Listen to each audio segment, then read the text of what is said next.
हाटकर कुणबी वाट मोडी, रिकामा ब्राह्मण करीतो चहाडी. एकच चरण मी सांगतो. हाटकर ते रिकामा ब्राह्मण करीतो चहाडीचं मला आत्ता काही घेणं देणं नाही, पण हाटकर कुणबी वाट मोडी. हाटकर म्हणजे हाटाला निघालेला, हाट म्हणजे बाजार, बाजार करायला निघालेला कुणबी रस्त्यानं जाताना त्याच्या शेतातून जर जायला लागला तर लोकांनी त्याच्या रस्त्यातून एखादी पाऊलवाट निर्माण केली असेल तर ती मोडत मोडत चालतो. हाटकर कुणबी वाट मोडी, तो वाट मोडतो. पायाने आपल्या तिथे जर काही अशा पाऊलखुणा निर्माण झालेल्या असतील तर लोकाला त्याच मार्गाने जाऊन जाऊन पुन्हा लोकांनी आपल्या शेतातून रस्ता घालू नये याच्याकरता म्हणून तो वाट मोडून टाकतो. हा एक वाट मोडण्याचा प्रकार आहे. वाट मोडण्याचा हा एक प्रकार असू शकतो. रस्ता मोडूनच काढायचा हा एक वाट मोडण्याचा प्रकार आहे. दुसरा वाट मोडण्याचा प्रकार मी सांगतो. त्या वाटेनं कोणीही जाणं जर बंद केलेलं असेल तर ती वाट कोणी प्रयत्नानं न मोडता सुद्धा मोडल्यासारखी होते. बघा तुम्ही एखाद्या गावाला जायला समजा पाऊल वाट आहे. आपण एक 20-25 वर्षापूर्वी एखाद्या गावाला गेलेले असाल, त्या गावाला जायला पूर्वी एखादी पाऊलवाट होती. ती पाऊलवाट तुम्ही पाहिलेली आहे, त्या वाटेनं तुम्ही जाऊन आलेले आहात आणि 25 वर्षाच्या नंतर तुम्ही पुन्हा त्या गावाला जेव्हा गेलात तेव्हा त्या गावाला जाण्याकरता आताच्या पद्धतीनुसार चांगला सडकेचा रस्ता निर्माण झालेला आहे. आपण सडकेच्या रस्त्यानं गावात गेलो. गावात गेल्याच्या नंतर मग जुनी माणसं भेटल्यावर चर्चा चालू होणार की नाही? मी फार दिवसापूर्वी इथं आलो होतो, आता बऱ्याच दिवसांनी येण्याचा योग आला.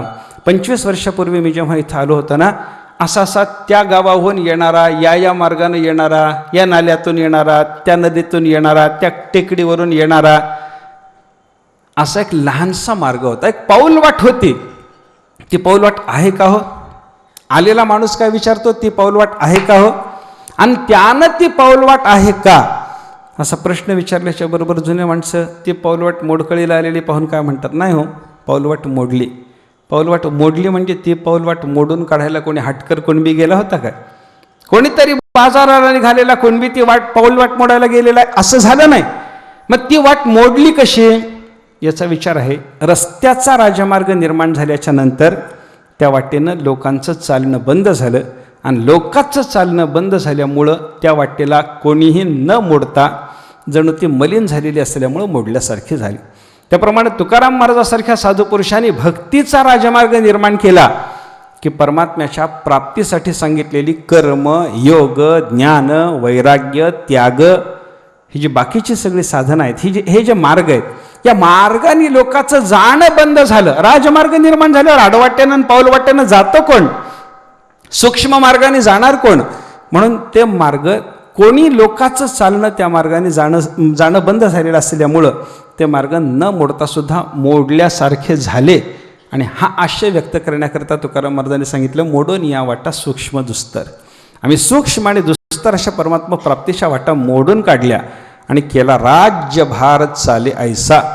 राज्यभाराला, राजाच्या सगळ्या दळाला चालून जाता येईल अशा पद्धतीचा प्रशस्त राजमार्ग, म्हणजे सगळ्या जगाला चालून जाता येईल असा प्रशस्त भक्तीचा मार्ग निर्माण केला. हे महाराजांनी केलेलं वर्णन बघा. महाराज काय म्हणतात, मी इतर सगळे मार्ग मोडून भक्तीचा राजमार्ग निर्माण केला. हे त्यांचं स्वतःचं वचन, स्वतःचं वर्णन. इतर साधनाच्या ठिकाणी माझी इच्छा जात नाही हे त्यांनी स्वतः आपल्याबद्दलचं वर्णन केलं.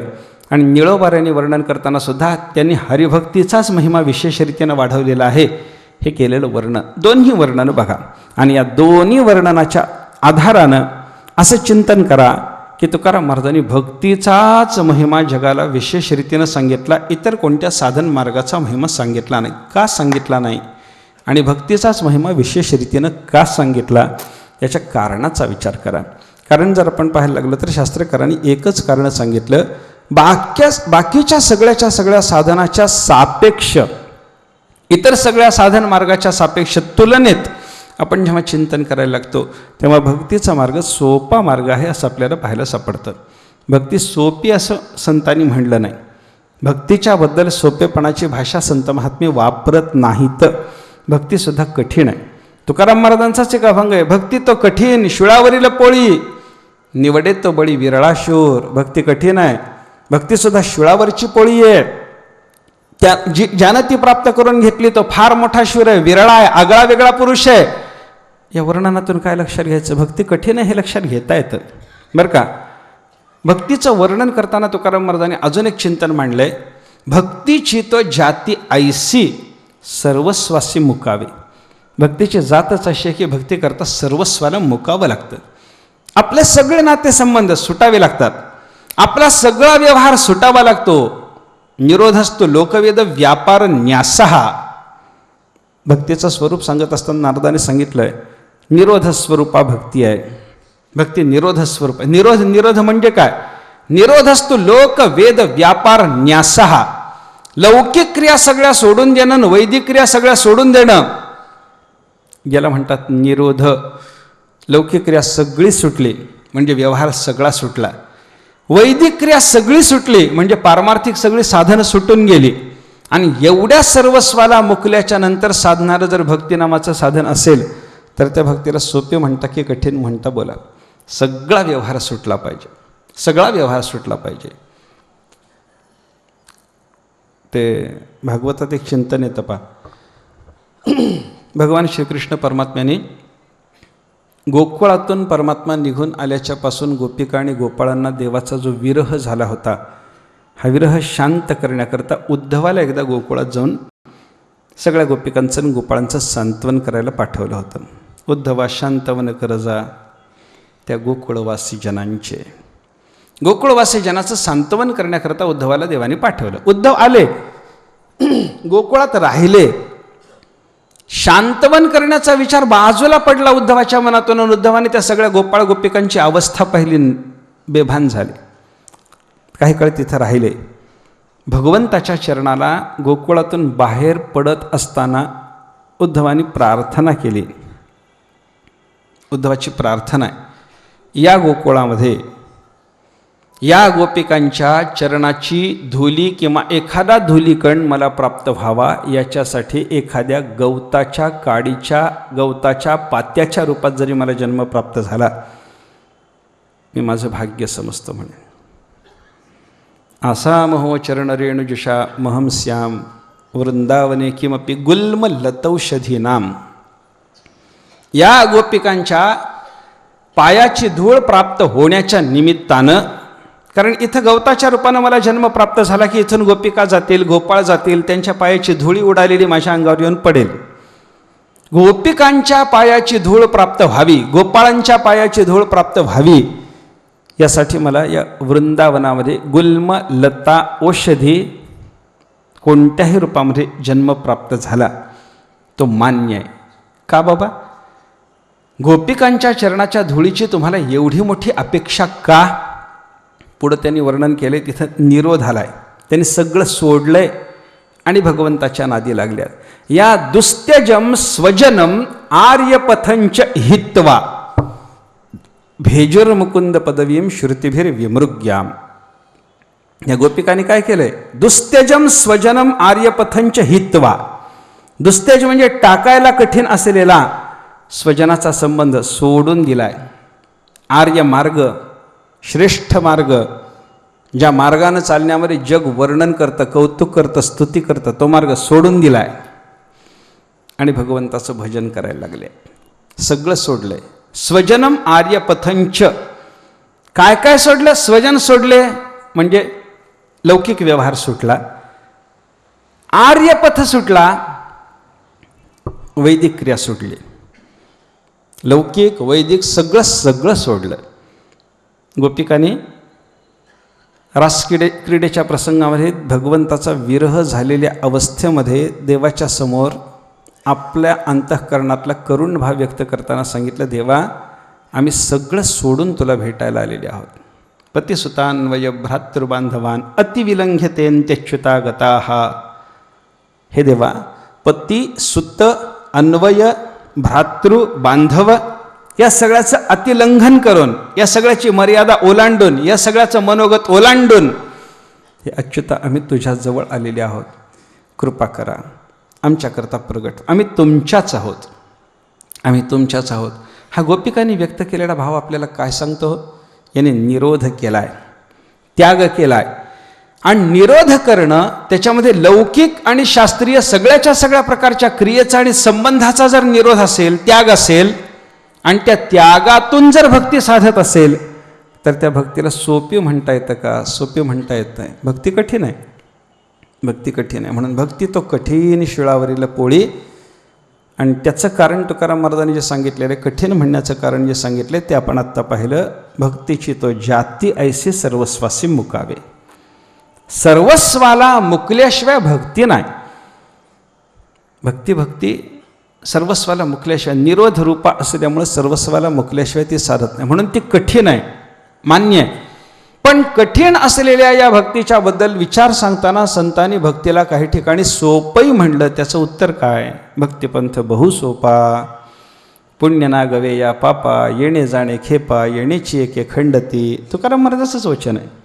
भक्ती तो कठीण शिळावरील पोळी हा त्यांचाच अभंग आहे, आणि भक्तिपंथ बहु सोपा हा त्यांचाच अभंग आहे. काय चिंतन करता? भक्ती कठीण आहे हे खरं का भक्ती सोपी आहे हे खरं? एक खरं म्हणावं तर दोन्ही वचनं ज्यांनी उच्चारली आहेत ते खोटं कधीच बोलत नाहीत, त्यांची वचनं आहेत. काय संगती लावायची? इथं संगती करता नारदांचं एक सूत्र माझ्या डोळ्यासमोर येतं. अन्यस्मात् सौलभ्यम भक्तौ. नारदाने एका सूत्रात त्याचं उत्तर देऊन टाकलं. भक्ती मुळात सोपी आहे का? नाही. मग भक्तीला सोपी कशी म्हणता? अन्यस्मात् सौलभ्यम. इतर साधनाच्या तुलनेत भक्तीचा विचार केला तर भक्ती सोपी आहे. अन्यस्मात् सौलभ्यम भक्तौ. भक्तीच्या ठिकाणी जे सौलभ्य आहे ते इतर साधनापेक्षा सोपे पण आहे. म्हणजे मुळात सोपी नाही, मुळात सोपी नाही. काय आहे, एखादा रोगी आहे, वैद्याने त्याला औषध द्यायला सुरुवात केली. वैद्याला तो म्हणतो मला कोणतं औषध देणार? वैद्याने त्याला सांगितलं, प्रकार त्याला दाखवले, हे एक औषध आहे, हे एक औषध आहे, हे एक औषध आहे, कोणतं घेता तुम्ही ठरवा. तो विचारतो कोणतं जास्त कडू आहे हे मला सांगा, आणि कोणतं कमी कडू आहे.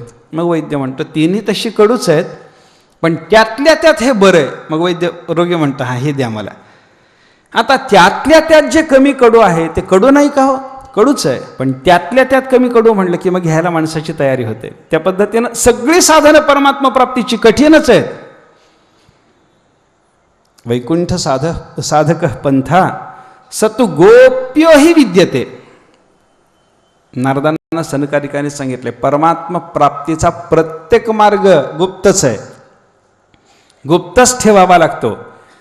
अनधिकाऱ्याच्या हातामध्ये देऊन चालत नाही, गुप्तच ठेवावा लागतो. प्रत्येक परमात्मा प्राप्तीचं साधन असं गुप्ततेत असल्यामुळं, प्रच्छन्न असल्यामुळं, झाकून असल्यामुळं मुळात अवघड होऊन बसलं. जे प्रगट आहे, जे उघड होऊन तुमच्यापर्यंत आलंय ते सोपं जातं, आणि जे उघड झालं नाही ते मात्र अवघड वाटायला लागतं. अवघड असेल नसेल पण प्रच्छन्न आहे म्हणलं की ते अवघड वाटायला लागतं माणसाला. इलाज नसतो. पण परमात्म्याच्या प्राप्तीची सगळीच्या सगळी साधनं सर्वांच्या हातात देता येत नाहीत. साधन चांगले, मी उदाहरणाने ही गोष्ट अनेक वेळेला वेगळ्या पद्धतीनं सांगतो. काही गोष्टी चांगल्या असतात पण सगळ्याला प्राप्त व्हाव्यात हे जरी खरं असलं तरी देता येत नाहीत.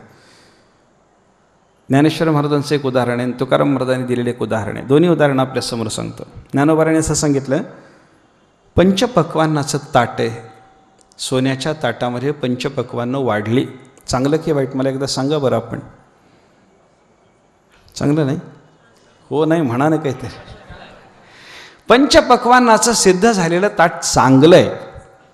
ही पंचपक्वान्न सगळ्याला मिळावीत की मिळू नये त्याच्याबद्दल काय म्हणणं आहे तुमचं? सगळ्याला मिळावीत ना? सगळ्याला मिळावीत, बरोबर आहे, मिळाली पाहिजेत. वाटतं आपल्याला, पण देता येतात का सगळ्यांना?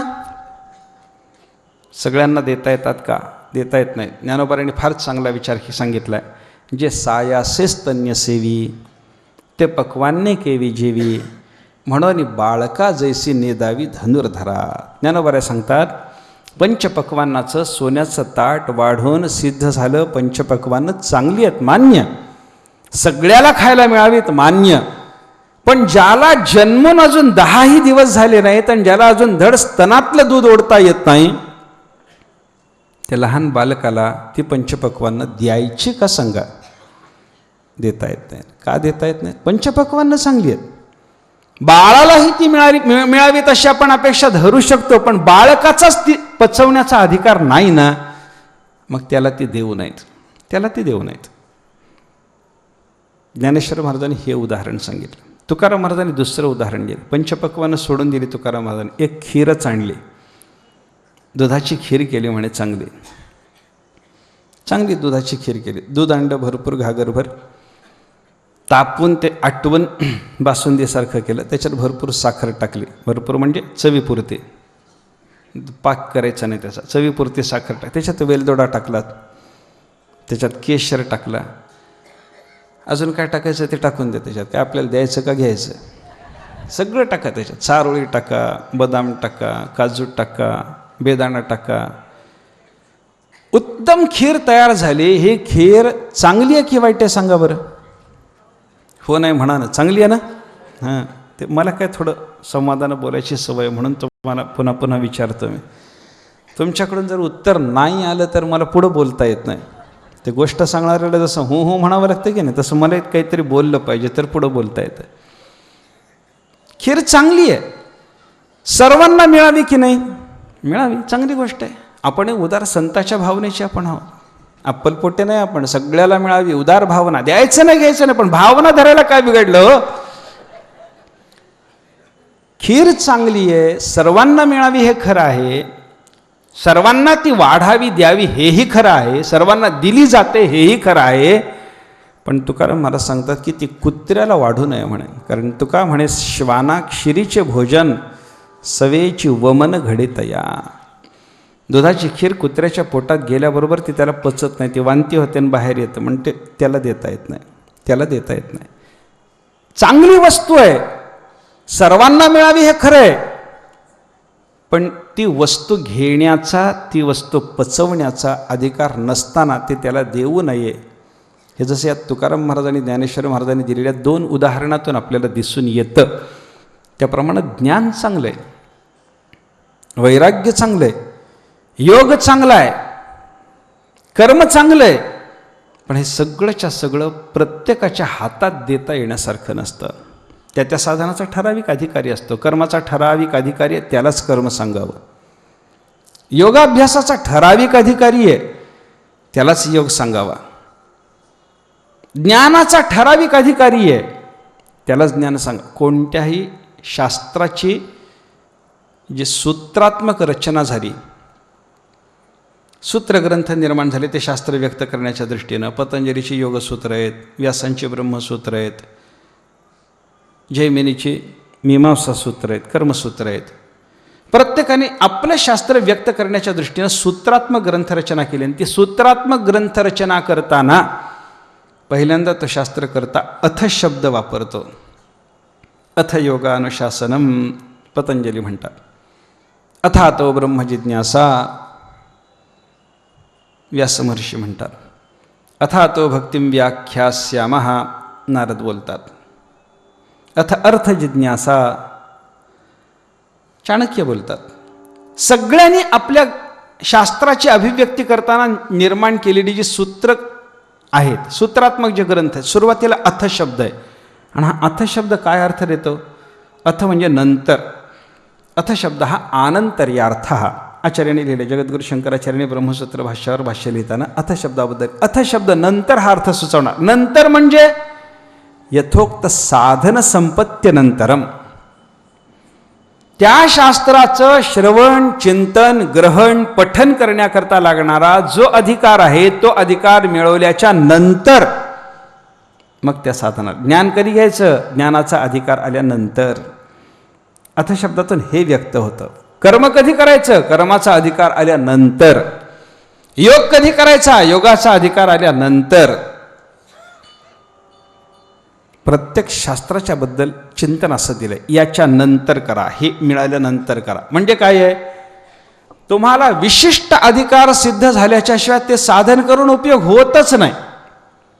विशिष्ट अधिकार, ज्ञान ग्रंथ ऐकणं म्हणजे ज्ञान होतं असं नाही. त्याच्याकरता लागणारा साधन चतुष्टय संपत्तीचा अधिकार सांगितला. विवेक पाहिजे, वैराग्य पाहिजे, शमाधी षट संपत्ती पाहिजे, मुमुक्षुता पाहिजे. मग 4 प्रकारची संपत्ती तुमच्या ठिकाणी एकवटल्यानंतर तुम्हाला ज्ञानाचा अधिकार येतो. मग ज्ञान ऐकता येतं. तोपर्यंत ज्ञान ऐकून उपयोग नाही काही. कुत्र्याने खीर खाल्ल्यासारखी अधिकार नसताना ज्ञान ग्रहण केलं की वांती होते. तोंडातून मोकळं ते ज्ञान, कानातून घ्यायचं आणि तोंडातून बाहेर टाकायचं, एवढंच. ते ज्ञान पचत नाही, त्याचा उपयोग होत नाही, त्याच्या जीवनामध्ये कृतार्थता त्या ज्ञानाने त्याला साधत नाही. त्या ज्ञानाचा परिपाक त्याच्या ठिकाणी होण्याच्या दृष्टीनं ते ज्ञान पचवण्यासाठी त्याला अधिकार भूमिका पाहिजे, विवेक पाहिजे, वैराग्य पाहिजे. विवेक म्हणजे, मागं कधी विवेकाची व्याख्या सांगितली असेल. विवेक म्हणजे, विवेक या शब्दामध्ये विच्छ धातू आहे आणि विच्छ धातूचा पृथक्करण असा अर्थ आहे. पृथक्करण करता आलं पाहिजे, खरं काय खोटं काय कळालं पाहिजे, चित काय अचित काय कळालं पाहिजे, दुःख काय आनंद काय कळालं पाहिजे, पवित्र काय अपवित्र काय कळालं पाहिजे. माणसाला हा विवेक राहत नाही. आपण अपवित्राला पवित्र म्हणून बसतो, पवित्राला अपवित्र म्हणतो, सताला असत म्हणतो, असताला सत म्हणतो, चित्ताला अचित म्हणतो, अचिताला चित्त म्हणतो, आनंदाला दुःख म्हणतो, दुःखाला आनंद म्हणतो. आहे की नाही? परमात्मा आनंदरूप खरा. पण हिरण्यकश्यपूला विचारा बरं, परमात्मा आनंदाचा आहे का? तो म्हणतो नाही बाबा, माझा शत्रू आहे, मला मारील, दुःखाचा आहे. आनंदाला दुःख म्हणणारे जगात आहेत आणि दुःखाला आनंद म्हणणारे जगामध्ये आहेत. विषयामध्ये दुःख आहे ही गोष्ट खरी असताना सुद्धा दुःखाला सुख म्हणणारे लोक आहेत की नाही? विषयभोगी जे सुख ते साध्यंतची जाण दुःख. विषयात दुःख आहे पण त्या विषयाला सुख म्हणणारे लोक आहेत. म्हणजे दुःखाला सुख म्हणणे, सुखाला दुःख म्हणणे, असा जो आपला प्रकार चाललाय, याच्यात आपल्याला विवेचन साधत नाही. ज्ञानाचा अधिकार येण्याकरता पहिल्यांदा विवेक पाहिजे, विवेचन साधलं पाहिजे, विवेचन साधलं पाहिजे. मी उदाहरण सांगतो त्याच्याकरता. आपण घरी आपल्याला जेवाय करता जो तांदूळ आणून टाकतो, या तांदळामध्ये नुसता तांदूळच आणून टाकतो का खड्यासहित तांदूळ आणून टाकतो? खड्यासहित तांदूळ आणलेला असतो की नाही? अनेकदा सांगितलं असेल मी, खड्यासहित तांदूळ आणला, पण बोलताना काय म्हणालात तुम्ही? खडे व तांदूळ आणलेत म्हणालात का नुसते तांदूळ आणलेत म्हणालात? 25 किलो तांदूळ आणलेत, ब्रँडेड तांदूळ आहे, 25 किलो आहे. पण 25 किलो तांदूळ आणल्याच्या नंतर ते माऊली 1 किलोभर त्याच्यातून खडे वेचून काढते ना. आपण त्याला तांदूळ म्हणून आणलं, पण ते होतं काय? तांदूळ व खडे. आणि माऊलीनं त्याचं विवेचन घरामध्ये आल्याच्या नंतर केलं, खडे वेगळे काढले आणि तांदूळ वेगळे काढले. जे आपल्याला कळालं नव्हतं ते तिला कळालं आणि तिला ते कळालं. याचा अर्थ काय? विवेकाची दृष्टी तिला आली. याला म्हणतात विवेक. ज्या गोंधळाला आपण एक नाव देऊन बसतो, ते एक नावाचं तत्व नसून तो गोंधळ आहे, हे कळालं पाहिजे. आणि त्या गोंधळातून वेगळेपणानं ते सगळे पदार्थ आपल्याला निवडून काढता आले पाहिजेत. याला म्हणतात विवेक. विवेकानंतर लागतो वैराग्य. दुसरं साधन सांगितलं ज्ञानाच्या प्राप्तीकरता वैराग्य पाहिजे. वैराग्य म्हणजे काय? इहलोकापासून ब्रह्मलोकापर्यंत अनुकूल मानलेल्या भोगाच्या विषयी असणारी त्यागबुद्धी. योगसूत्रकारांनी वशीकार वैराग्याचं लक्षण सांगताना सांगितलं पहा. दृष्टानुश्रविक विषय वितृष्णस्य वशीकार संज्ञा वैराग्यम. दृष्ट विषय आणि अनुश्रविक म्हणजे ऐकून असलेले विषय. इथं इहलोकामध्ये आपल्याला पाहायला मिळणारे विषय म्हणजे दृष्ट विषय, आणि काही विषय दृष्ट नाहीत, अनुश्रविक आहेत, ऐकलेले आहेत. चांगल्या पद्धतीचा चहा दृष्ट आहे, पण स्वर्गीय अमृत हे पेय अनुश्रविक आहे, ऐकून आहे, ऐकून आहे. काही विषय दृष्ट, काही विषय ऐकून असलेले. पण ऐकून असलेले आणि पाहिलेले या सगळ्या विषयाच्या संबंधित त्यागभावना होणं, याला म्हणतात वैराग्य. वैराग्य वैराग्य पाहिजे. ते हे विषय वैराग्य आत्मलाभाचे भाग्य, जेणे ब्रह्मानंदा योग्य होती जीव. ज्ञानेश्वर महाराज सांगतात. ब्रह्मानंदाची योग्यता कशाने येते? विषय वैराग्याने. वैराग्य पाहिजे. विवेक हवा, वैराग्य हवं, शम दम उपरम श्रद्धा तितिक्षा समाधान हे साधन, हे शमरिषट संपत्ती हवी, मुमुक्षुता हवी, तीव्र मुमुक्षा हवी. कधी एकदा मी मुक्त होईन. आणि वराच्या भाषेत जर सांगायचं झालं तर कैहे बिरडे फिटेल, कैतो स्वामी भेटेल, युगाहुनी वडील निमिषमानी. माझं हे संसाराचं बिरडं कधी एकदा फिटून जातं. माझा स्वामी परमात्मा मला कधी एकदा भेटतो. या तळमळीनं एक एक निमेषाचा म्हणजे पापणी लावण्याचा काळसुद्धा त्या साधकाला एका युगापेक्षा मोठा वाटायला लागतो. सहन होतच नाही. परमात्मा भेटी वाचूनचा काळ सहन होतच नाही. आपलं बिरडं फिटलं नाही हा काळ सहन होतच नाही. ही अवस्था काय आहे? तीव्र मुमुक्षा. तीव्र मुमुक्षा. काय मी उद्धार पावेन, काय कृपा करील नारायण, ऐसे तुम्ही सांगा संत जन करा समाधान चित्त माझे. काय हे खंडईल कर्म, पारुषतील धर्माधर्म, कासयाने कळेल ते वर्म, म्हणून श्रम वाटतसे. काय हे स्थिर राहील बुद्धी, काही अरिष्ट नयेल की मधी, धरले ते जाईल सिद्धी, शेवट तो कधी मज नकळे. ऐसी चिंता करी सदा सर्व काळ. अशी अवस्था साधकाची झाली की ह्याला म्हणतात मुमुक्षा, तीव्र मुमुक्षुता. आणि मग या विवेक, वैराग्य, समाधी, षट संपत्ती आणि मुमुक्षुता या 4 गोष्टी प्राप्त झाल्याच्या नंतर जर त्यानं ब्रह्मज्ञानाचा विचार केला तर त्याला ज्ञान होणं, पचणं शक्य आहे. अन्यथा ते पचतच नाही, पचतच नाही. म्हणून ज्ञानाला अधिकार लागतो, योगाभ्यासाला अधिकार लागतो, कर्मानुष्ठान करायचं झालं तर अधिकार लागतो. कर्मशास्त्राने सांगितलं ना, अर्थी विद्वान समर्थ आणि शास्त्रापर्युदस्त असा जो असेल त्यानं कर्माचं अनुष्ठान करावं. म्हणजे अर्थी, पहिली गोष्ट सांगितली, शास्त्रीय कर्म करताना ते कर्म करण्याची तुम्हाला मनातून इच्छा असेल तर तुम्हाला त्या कर्माचा अधिकार, अन्यथा नाही. आधी संध्या करायची आहे. कधी अधिकार येतो? संध्या करण्याचा तुम्हाला अधिकार कधी येणार? आधी इच्छा व्हावी. इच्छाच होत नाही. संध्या करावी असं वाटतं का? नाही, नाही, वाटतच नाही. राहिली तितकी बरीच वाटते. आजची राहिली ठीक आहे, संध्याकाळची संध्या माणूस म्हणतो राहू द्या, संध्याकाळची काय, सकाळी केली म्हणजे भागलं.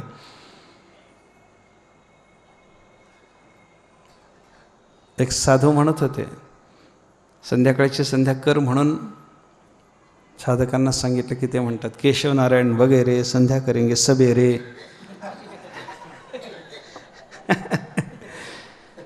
साधक म्हणतात म्हणे, विद्यार्थी म्हणतात म्हणे. म्हणजे करावी ही भावना राहत नाही, इच्छा राहत नाही. कर्माची अगोदर इच्छा होत नाही. इच्छेच्या नंतर दुसरी अधिकार संपत्ती सांगितली, सामर्थ्य पाहिजे. नुसती इच्छा होऊन उपयोग नाही, सामर्थ्य असलं पाहिजे ना. दोन्ही हात पांगळे झालेले आहेत, कंबर बसू देत नाही, पायी फेंगडे होऊन बसलेले आहेत, मन स्थिर राहत नाही, वेदना होतात, बसताच येत नाही. कुठली संध्या करतो? मनात खूप आहे, अर्थी आहे, इच्छुक आहे, पण सामर्थ्य नाही. सामर्थ्य नाही. विद्वत्ता पाहिजे. विद्वत्ता म्हणजे जे कर्म करण्याची आपल्याला इच्छा झाली ते कर्म करण्याकरता लागणारं सगळं ज्ञान पाहिजे. संध्या करायची इच्छा झाली, संध्येचं सगळं ज्ञान पाहिजे. कोणत्या दिशेला तोंड करून बसावं, कोणतं पाणी घ्यावं, कशी पात्र घ्यावीत, ती पात्र कशी मांडावीत, आसन कसं ठेवावं, आपण कसं बसावं. आचमन म्हणजे काय करायचं असतं? म्हणजे सांगतात 3दा आचमन करा, 3दा पाणी प्या म्हणावं लागतं, मग तो गटागटा पाणी पितो. प्राणायाम करा. आत्ता थोडं प्राणायामाचं ज्ञान झालं हो, पण थोडे 40, 20, 50 वर्षाच्या पूर्वी जा बरं, लोकांना प्राणायाम फार कळत नव्हता. प्राणायाम करा, प्राणायाम करा म्हणजे काय करा? तर बड्डीला सांगावं लागायचं, नाक धरा. तर नुसता स्वतःचं तरी नाक धरायचं, एकाने तरी भटजीचंच नाक दाबून धरलं. प्राणायाम नाक धरा म्हणल्याबरोबर कुठलं ज्ञान? कुठलं ज्ञान? विद्वत्ता नाही. ते कर्म करण्याकरता संपादन करावी लागणारी अंग उपांग सर्वस्वाचं ज्ञान असावं, ही विद्वत्ता आहे. इच्छा पाहिजे, विद्वत्ता पाहिजे, सामर्थ्य पाहिजे. इच्छा असावी पहिली गोष्ट, विद्वत्ता असावी दुसरी गोष्ट, सामर्थ्य असावं तिसरी गोष्ट. संध्येचं जाऊ द्या, मोठ्या यज्ञयागासारख्या कर्माच्या बद्दल विचार करत असताना सामर्थ्याचा मोठा विचार सांगितला. लहानात लहान यज्ञ ज्याला करायची इच्छा झालेली आहे अशा माणसाने आपल्या सामर्थ्याचा विचार करून यज्ञाला तयार व्हावं. सामर्थ्य काय पाहिजे? पूर्वमीमांसा शास्त्राने त्याच्याकरता सामर्थ्य सांगितलं. त्यानं त्याच्या कुटुंबात जेवढी माणसं आहेत तेवढ्या सगळ्या माणसांना 10 वर्षाला पुरेल एवढी अन्नसामग्री घरात असेल तर लहानसा यज्ञ करायला निघावं म्हणे. नाहीतर नाही. कुठला आता 10 वर्षाला पुरेल एवढी अन्नसामग्री कुठली ठेवता? कोणाकडे एवढी अन्नसामग्री आहे? रेशनिंगचा काळ आहे. सकाळचं जेवण झाल्यानंतर मग संध्याकाळच्या जेवणाकरता काय आणायचं यादी करायची आणि मग ते पदार्थ घेऊन यायचे. अर्धा किलो तांदूळ, 100 ग्रॅम तुरीची डाळ आणि मग स्वयंपाक आपला. सामर्थ्य नाही, हे केवळ आर्थिक सामर्थ्याचं मी बोललो. तसंच शारीरिक सामर्थ्य, वाचिक सामर्थ्य, मानसिक सामर्थ्य, बौद्धिक सामर्थ्य, मनुष्यबळ, हे सगळं सामर्थ्यात येतं. सगळ्या पद्धतीचं सामर्थ्य पाहिजे. हा तिसरा भाग कर्माच्या अधिकार संपत्तीतला. पहिली इच्छा पाहिजे, दुसरी विद्वत्ता पाहिजे, तिसरं सामर्थ्य पाहिजे आणि चौथा विषय सांगितला, शास्त्राने ते कर्म करण्याचा तुम्हाला अधिकार दिला पाहिजे. जे कर्म करण्याचा तुम्हाला शास्त्र अधिकार देत नाही ते कर्म तुम्हाला करता येत नाही. मी उदाहरणाने सांगतो आपल्याला. इंद्र देव आहे, देवांचा राजा आहे. त्या इंद्राच्या अंतःकरणामध्ये समजा एखादा यज्ञ करण्याचं जर आलं तर इंद्राला इच्छा झाली म्हणा, इंद्राला विद्वत्ताही मिळाली म्हणा, इंद्राला सामर्थ्यही आहे म्हणा, पण इंद्राला यज्ञ करता येत नाही. कारण कर्म करण्याचा अधिकार देवतांना शास्त्राने दिला नाही. कर्माचा अधिकार मनुष्याला आहे, मनुष्याला आहे. दुसरं बघा, राजसूय यज्ञ, अश्वमेध यज्ञ नाव ऐकून आहात आपण. समजा मला अश्वमेध यज्ञ करण्याची इच्छा झाली, बिघडत नाही, होत नाही हे पक्क लक्षात ठेवा, काळजीच करू नका. नाहीतर हा बाबा निघाल अश्वमेध यज्ञाला, आपल्याला मदत करावी लागेल, काळजी करू नका. काही नाही, करत नाही मी.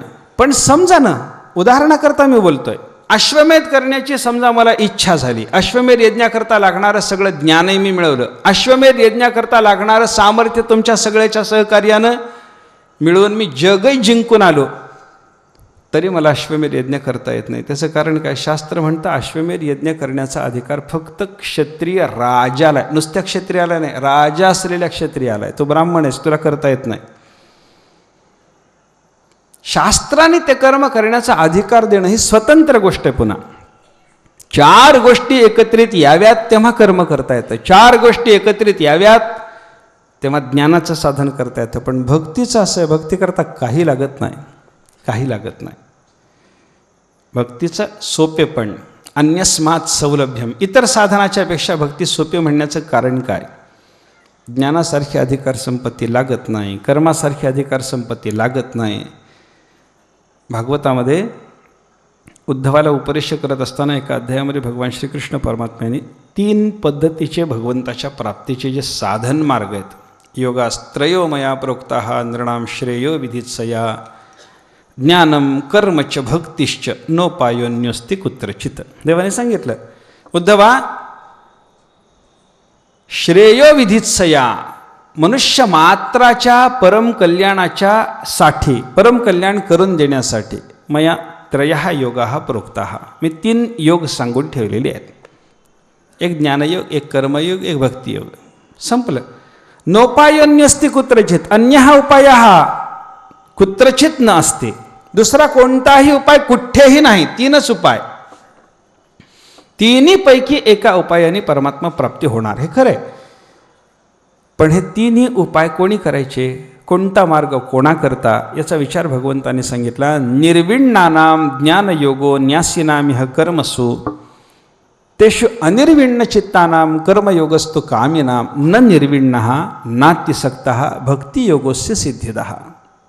एका चरणातून परमात्म्याने एका साधनाचा अधिकारी सांगून टाकला. ज्ञानाचं साधन कोणी करावं, ज्ञानमार्गानं कोणी जावं? निर्विण्णानाम ज्ञानयोग. निर्विण्ण म्हणजे अत्यंत विरक्त चित्ताचे जे लोक आहेत त्यांच्याकरता ज्ञानमार्ग सांगितला आहे.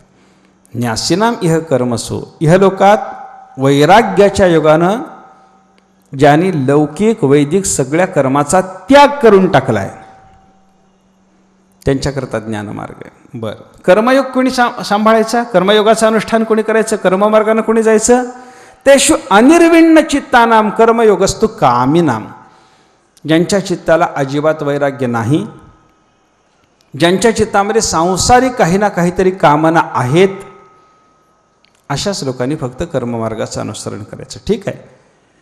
भक्तिमार्ग कोणाकरता हो? न निर्विण्णः नातिसक्तः भक्तियोगस्य सिद्धिदः. ज्याच्या चित्ताला पूर्ण वैराग्यही नाही आणि ज्याच्या चित्ताला पूर्ण आसक्तीही नाही, अशा मधल्या लोकांच्या करता म्हणून भक्तिमार्ग सांगितलेला आहे. सोपा मार्ग कोणता बोला? जगामध्ये विरक्तांची संख्या अधिक का आसक्तांची संख्या अधिक का मधल्या लोकांची संख्या अधिक आहे? सांगा ना.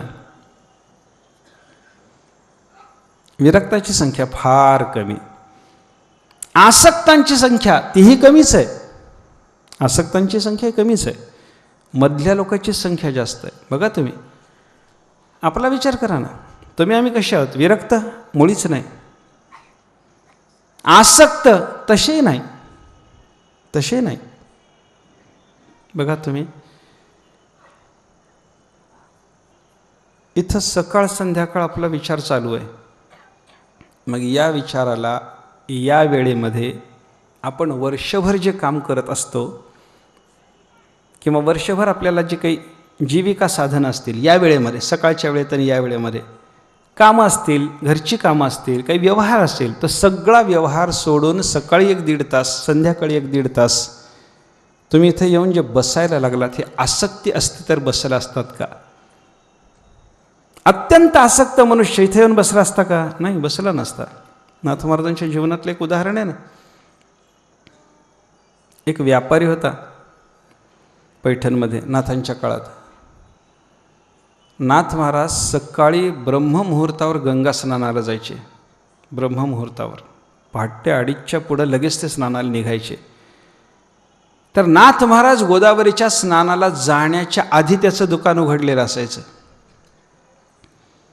आणि रात्री शेजारती करून, शेजारती साधारण 11-12च्या सुमाराला शेजारती होते, ती शेजारती करून नाथ महाराज, कारण प्रहरभर नाथ महाराज निद्रा घेत होते, फक्त 3 तास झोपत होते असं वर्णन आहे.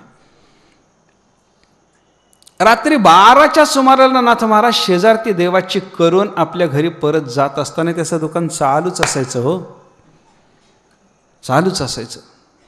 2:30च्या अगोदर दुकान उघडलेलं, रात्री 12च्या पुढेही त्याचं दुकान चालूच आहे. खरा आसक्त बिचारा. तेवढी आसक्ती आपल्याला का?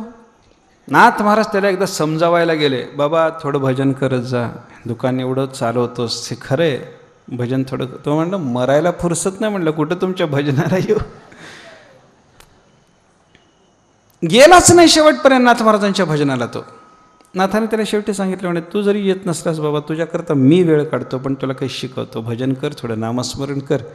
मग नाथ महाराज गंगेला जाता जाता त्याच्या दुकानात थांबायचे आणि त्याला विष्णू सहस्त्रनामाचा अर्धा भाग, 1 श्लोकाचा अर्धा भाग शिकवायचे. विश्वम विष्णुर्वषट्कारो भूतभव्य भवत प्रभू 10-20दा म्हणून घ्यायचं आणि घोकत राहा.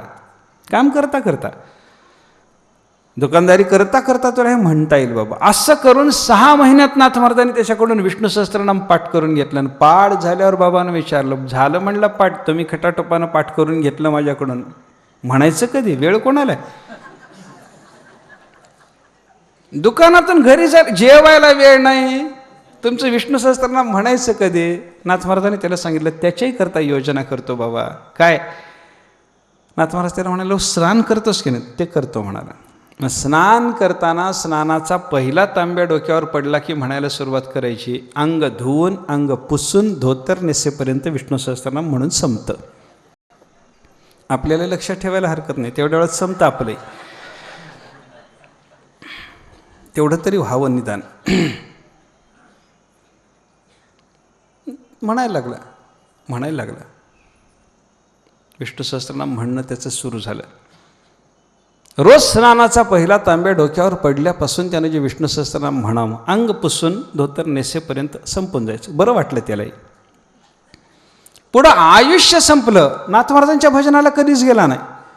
एवढंच करायचा, विष्णू सहस्त्रनाम सकाळी म्हणायचा. नाथांनी त्याला प्रयत्नाने शिकवलेलं, त्याच्यावर नाथांनी कृपा केलेली, नाथ महाराजांनी तसा स्वीकार केलेला. परिणाम असा झाला, तो मेला आणि मेल्याबरोबर त्याला लोकांनी आता त्याची अंत्ययात्रा काढण्याच्या निमित्ताने त्याला स्नान वगैरे घालायचा विचार केला आणि डोक्यावर पाणी पडलं की सुरू झालं, ओम विश्वम विष्णुर्वषट्कारो भूतभव्य भवत प्रभू. ते स्नान वगैरे घालणारे लोक धावाधाव करायला, अरे अरे अरे म्हणले, बिघडलं काम, भूत झालं म्हणे हे. नाथ महाराजाकडे काही लोक धावत गेले म्हणे, महाराज ते व्यापारी मेला, त्याची अंत्ययात्रा काढण्याच्या निमित्तानं त्याला स्नान घातलं की ते विष्णू सहस्त्रनाम. नाथ महाराज म्हणे धावत आले तिथं, पाहिलं नाथाने, अंग होलं होतं, डोळ्यात पाणी आलं, कृपा झाली भगवंताची याच्यावर. आपण याला विष्णू सहस्त्रनाम प्रयत्नानं शिकवलं, उपयोग झाला म्हणे, उपयोग झाला. जन्मभर म्हणलं बिचाऱ्याने, वेळ नाही मी तुमच्याकडे येणार नाही असं जरी बोलत होता तरी घरी का होईना स्नान झाल्या प्रामाणिकपणानं म्हणत होता. कृपा झाली देवाची याच्यावर. नाथ महाराजांनी सांगितलं चालू द्या म्हणे त्याचं वेळ. भूत वगैरे काही नाही, भूत विष्णू सहस्त्रनाम म्हणत नाही, ते म्हणणाऱ्यापासून दूर पळतं. राम म्हणे तया जवळी नाही भूत, तुकाराम महाराजांनी म्हणले. म्हणू द्या त्याला. पूर्ण विष्णू सहस्त्रनाम झालं आणि लोकांनी विचारलं आता पुढं काय करायचं. नाथ महाराजांनी सांगितलं आता स्नान न घालता कपडे गुंडाळायचे आणि घेऊन जायचं, पुन्हा पाणी घातलं की पुन्हा सुरू होतंय म्हणलं. जन्मभराची सवय, डोक्यावर पाणी पडल्याबरोबर विष्णू सहस्त्रनाम म्हणायची. हे पुढचं जाऊ द्या, पण नाथ महाराजांच्या भजनाला, कीर्तनाला, प्रवचनाला, पूजेला, आरतीला, दर्शनाला कधीही न जाणारा आणि अहोरात्र दुकानात बसून राहणारा तो जो माणूस आहे ना, त्याची जी आसक्ती आहे ती आसक्ती तुम्हाला आम्हाला आहे का सांगा. नाही महाराज. म्हणजे आपण अत्यंत आसक्तही नाही, अत्यंत विरक्तही नाही. मग आसक्ताची संख्या जास्त, विरक्ताची संख्या जास्त का मधल्या लोकांची संख्या जास्त? मधल्या लोकांची संख्या जास्त आहे. आसक्त कमी आहेत, ज्ञान कर्माचे अधिकारी कमी, विरक्त कमी, ज्ञानाचे अधिकारी कमी, मधले जास्त आहेत.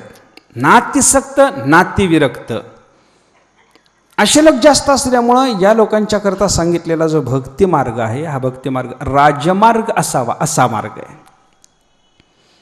आणि त्याच्यामुळे भक्तीच्या ठिकाणी सोपे पण सांगितलं आहे. ज्या साधनाचा अधिकार ठराविक लोकांनाच आहे ते साधन कठीण असतं, आणि ज्याचा अधिकार बहुसंख्य लोकाला आहे ते साधन सोपं असतं. बरोबर आहे ना? साधारण ढोबळ विचार आहे, ढोबळ विचार आहे. जे सर्वांना करता येतं ते सोपं असतं, जे काही लोकांनाच करता येतं ते अवघड असतं. काही लोकांनाच जे करता येतं ते अवघड असतं. सर्वांना करता येतं सोपं असतं. जेवण सर्वांनाच करता येतं सोपं असतं. व्यापार काही लोकांनाच करता येतो, अवघड असतं. भजन कीर्तन प्रवचन काही लोकांनाच करता येतं, अवघड असतं. युद्ध काही लोकच करू शकतात, अवघड असतं.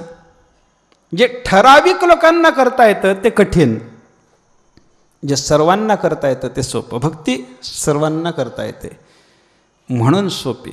बहुसंख्य लोकांना करता येते, बहुसंख्य लोक भक्तीचे अधिकारी म्हणून सोपी. पण मुळात सोपी आहे का? नाही नाही, कठीण आहे. सर्वस्वासी मुकावे अशी तिची जात आहे. म्हणून भक्ती मुळात कठीण, म्हणून कठीणही आहे, सोपीही आहे.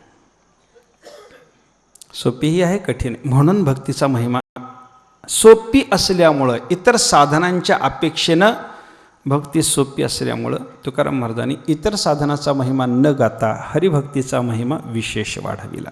मुद्दा इथं आहे माझा. भक्तीचं महात्म्य संतांनी का वाढवलं? इतर साधनाच्या सापेक्ष भक्ती सोपी म्हणून. ठीक आहे, सोपी आहे, ठीक. काही साधनं सोपी आहेत, काही गोष्टी सोप्या असतात, पण सोप्या जरी असल्या तरी त्याचं फलही फार मोठं महत्त्वाचं नसतं, त्याचा उपयोग नाही. काही वेळेला साधन कठीण, फल कठीण, फल महत्त्वाचं, चालेल. कठीण साधन करून महत्त्वाचं फल मिळत जर असेल तर मनुष्य कदाचित करायला तयार होईल, चालेल. कठीण साधन करायचं आणि अल्प फल मिळवायचं चालत नाही, आवडत नाही माणसाला, आवडत नाही. ते मराठीत म्हणे ना, डोंगर उपसून उंदीर काढला, डोंगर पोखरून उंदीर काढला. डोंगर पोखरायचा आणि उंदरा एवढं फळ प्राप्त करून घ्यायचं, काय उपयोग त्याचा? काही लाभ नाही. कठीण साधन करणे आणि सामान्य फललाभ करून घेणे उपयोग नाही. कठीण साधना करून महत्त्वाचा फललाभ झाला, चाललं. तसं सोप्या साधनाचा विचार करताना सोपं साधन केलं आणि सामान्य फळ मिळालं, काही महत्त्व नाही. पण सोपं साधन केलं आणि त्याच्यातून महत्त्वाचा फललाभ झाला, महत्त्वाचा आहे. भक्तीचं असं आहे, भक्ती साधन सोपं, फलाला महत्त्वाची आहे. फार मोठा फललाभ भक्तिपदरात टाकते. तुकाराम महाराजांनी आता जे आपण चरण भक्तीचं सोपेपण सांगण्याकरता उच्चारलं होतं ना, भक्तिपंथ बहु सोपा झालं, सोपेपण सांगितलं. पुढं फल सांगितलंय, पुण्य नागवेया पापा. भक्तीनं निर्माण होणारं जे पुण्य आहे त्या पुण्याला पापाचा स्पर्श नसतो. इतर पुण्याला पापाचा स्पर्श आहे. इतर पुण्याला पापाचा स्पर्श, म्हणून इतर पुण्याला शुद्ध पुण्य म्हणायला संत तयार नाहीत. ज्ञानेश्वर महाराजांनी आपण ज्याला पुण्य म्हणतो ते एक कर्म, आपण ज्याला पाप म्हणतो ते एक कर्म, आणि एक शुद्ध पुण्य नावाचं कर्म, असे 3 प्रकार सांगितले. आपण ज्याला पुण्य म्हणतो त्याला पापच म्हणले ज्ञानेश्वर महाराजांनी. स्वर्गा पुण्यात्मके पापे येईजे, पापात्मके पापे नरका जाईजे, आणि माते जेणे पाविजे ते शुद्ध पुण्य. देवाच्या मुखात शब्द घातले. स्वर्गाला येण्याकरता ज्या पुण्याचा उपयोग होतो ते पुण्य म्हणजे काय? पुण्य नाही, ते पुण्यात्मक पाप आहे. नरकाला जाण्याकरता ज्या पापाचा उपयोग होतो ते पाप म्हणजे पापात्मक पाप आहे. दोन्ही पापच. स्वर्गाला ज्या कर्माच्या योगानं प्राणी गेला ते सुद्धा पापच, पण पुण्यात्मक पाप. पुण्यात्मक पाप. कारण काय? स्वर्गाला जाण्याकरता उपयोगी पडलेल्या कर्माने स्वर्गात गेल्याच्या नंतर केवळ सुखाचा भोग असतो का सुख व दुःखाचा भोग असतो याचा विचार करा. केवळ सुखाचा भोग नाही, सुख व दुःखाचा. मग दुःखाचा जर भोग असेल तर दुःखाला कारण असलेलं पाप त्यानं केलं आहे असं म्हणावं लागेल.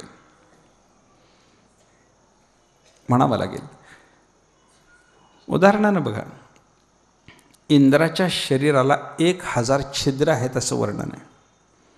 इंद्रा पडली भगे, चंद्र झाला काळा. कामाचा प्रभाव सांगताना वर्णन केले संतांनी. इंद्राला भग पडली, 1000 छिद्र त्याच्या अंगाला आहेत. विचार करा, आपल्याला एक काटा टोचून एक जर लहानसं छिद्र शरीराला निर्माण झालं, किती यातना होता तो.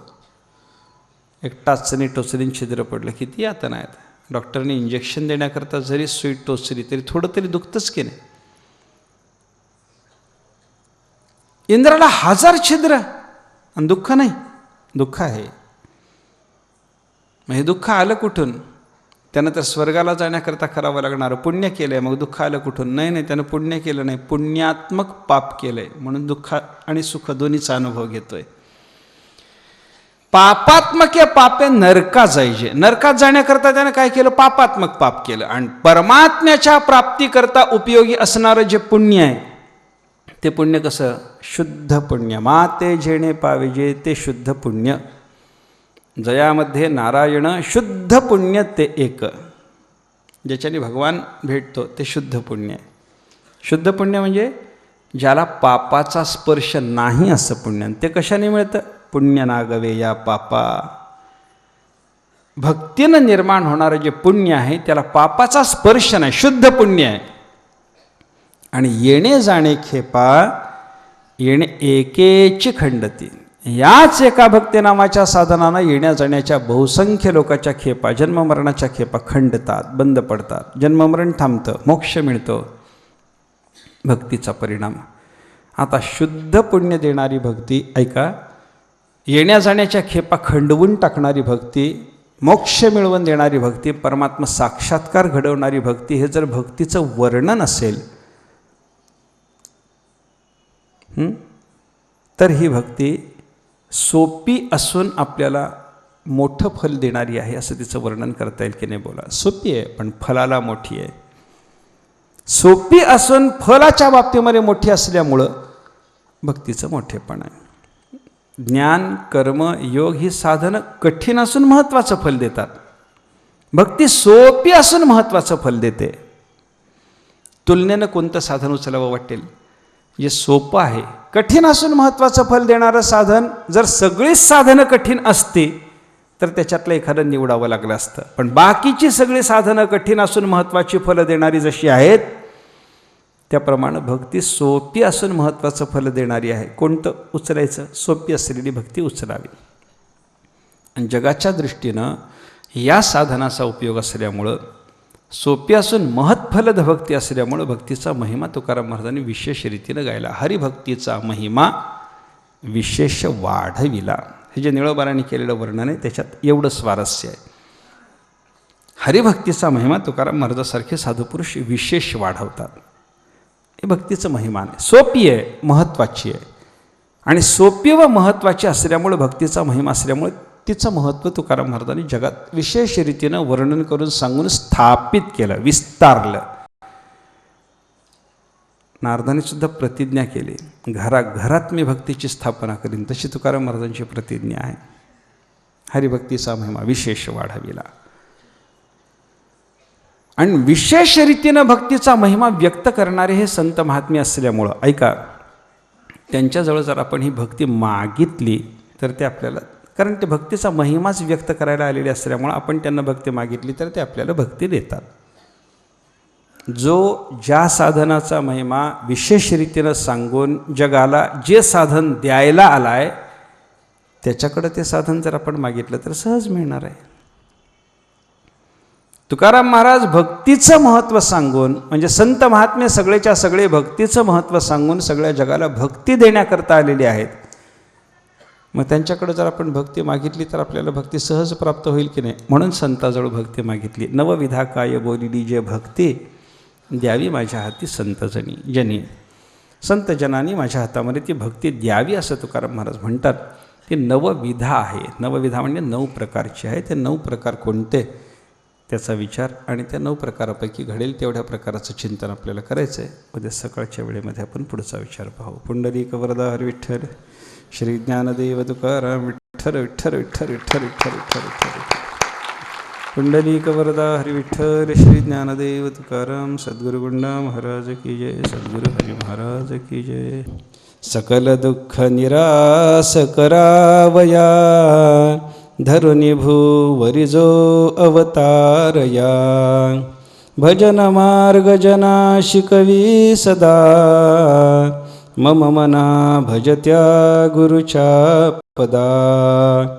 महिपती गुरुने बहुपुण्य जे, करियले फलदायक जाहले. सुत महाहरिभक्तची जाहला, मम मना भजत्या गुरुच्या गुरुपाऊला.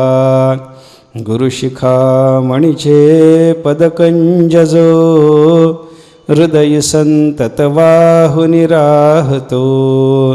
न विसरे कधी जो हरीच्या पदा, मम मना भजत्या गुरुच्या पदा. लुटवुनी गृहधान्य धनादि जो, अतिविरक्ती धरुनी समाधी जो. हरिपदाब्ज मधुव्रत जाहला, मम मना भजत्या गुरुपाऊला. निजकलत्र जये दिधले शिवा, स्वतनु अर्पितशीच उमाधवा. युगल शंभु कृपे जुळले पुन्हा, न भजसी गुरुसी तरी हा गुन्हा. भजन रामपुरी करुणी चतुर, दश दिनावधी विठ्ठल जोडिला. हरिकृपा भजनावरी जाहली, मम मना भजती गुरुमाऊली. निज अखंड आनंदचे रूप जो, नत जना निज बोध समर्पिजो. भवतमो दिनराज विराजतो, मम मना भज रे गुरुराजतो. वसती संतत दे गलुरी करी, तशीच चारही मासची पंढरी. सुखवितो हरिला भजने निजा, सुजन हो तुम्ही त्या गुरुला भजा. जरी तुम्हा हरिभक्ती विरक्ती, तशीच आत्मप्रतीती हवी जरी. तरी तुम्ही गुरुच्या स्तवनास गा, चिर तुम्ही सुखपूर्ण असे जगा. इति श्री एकनाथ महाराज विरचितं श्री सद्गुरु गुंडाष्टकं संपूर्णम. युगे 28 विटेवरी उभा वामांगी रुक्माई दिसे. पुंडलिकाचे भेटी परब्रह्माले गा. चरणी वाहे भीमा उद्धरी जगा. जय देव जय पांडुरंगा. राहीच्या वल्लभा पावे जीवलगा. जय देव तुळसी माळा गळा कर ठेवून कटी. कासे पितांबर कस्तूर लल्लाटी. गरुडा हनुमंत सन्मुख पुढे राहती. जय देव जय पांडुरंगा. रुक्माई वल्लभा राहीच्या वल्लभा पावे जीवलगा. आषाढी कार्तिकी भक्त जन येती. चंद्रभागे मध्ये स्नान जे करती. दर्शन हेळा मात्रे तया होय मुक्ती. जय देव जय पांडुरंगा. रुक्माई वल्लभा राहीच्या वल्लभा पावे जीवलगा. जय देव आरती गुंडा गुरु निज स्वरूपी स्थिरो. भक्ती ज्ञान महा करो. आरती गुंडा गुरु विलावित भारू. केला स्त्रीस्थळी संचारो. निज देह भार्या करू. देऊ शविलाहारू. आरती गुंडा गुरु निज स्वरूपी स्थिरो. भक्ती ज्ञान मामेरू. निज भक्ता कल्पतरू. आरती गुंडा गुरु राम पुरी तपाचारू. चक्री भजने उदारू. तोषविला रुक्मिणीवरू. दासा दावा भव पारू. आरती गुंडा गुरु निजरूपी स्थिरो. भक्ती ज्ञान महामेरू. निज भक्ता कल्पतरू. आरती गुंडा गुरु घालिंग लोटांगण वंदिन चरण. डोळ्यान पायन रूप तुझे. अनंत पूजन भाविवाळी नवणे नमः. पिता त्वमेव बंधुः सखा त्वमेव विद्या द्रविणं त्वमेव सर्वं मम देव. कायेन वाचा मनसेन्द्रियर्वा बुद्ध्यात्मना वा नमृतस्वभावात् करोमि यद्यत् सकलं परस्मै नारायणाय समर्पयामि. अच्युतं केशवं राम नारायणं श्रीधरं माधवं गोपिकावल्लभं जानकीनायकं रामचन्द्रं भजे. हरे राम राम राम हरे हरे. हरे कृष्ण कृष्ण कृष्ण हरे हरे. हरे राम राम राम हरे हरे. हरे कृष्ण कृष्ण कृष्ण हरे हरे. कुंडली कवरदे हरे विठ्ठल श्री ज्ञानदेव सद्गुरु गुंडा महाराज की जय. सद्गुरु हरि महाराज की जय.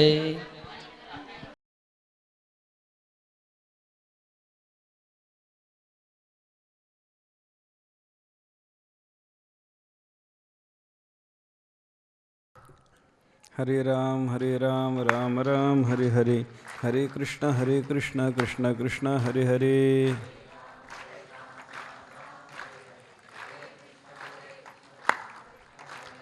हरे राम राम राम हरे हरे. हरे कृष्ण कृष्ण कृष्ण हरे हरे.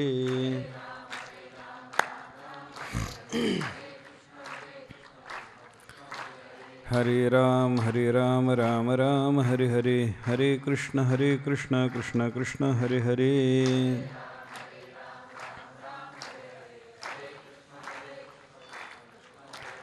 हरे राम राम राम हरे हरे. हरे कृष्ण कृष्ण कृष्ण हरे हरे.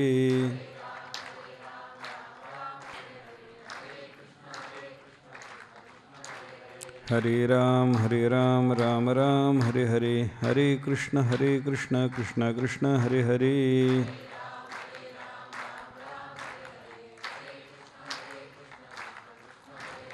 हरे राम राम राम हरे हरे, हरे कृष्ण कृष्ण कृष्ण हरे हरे.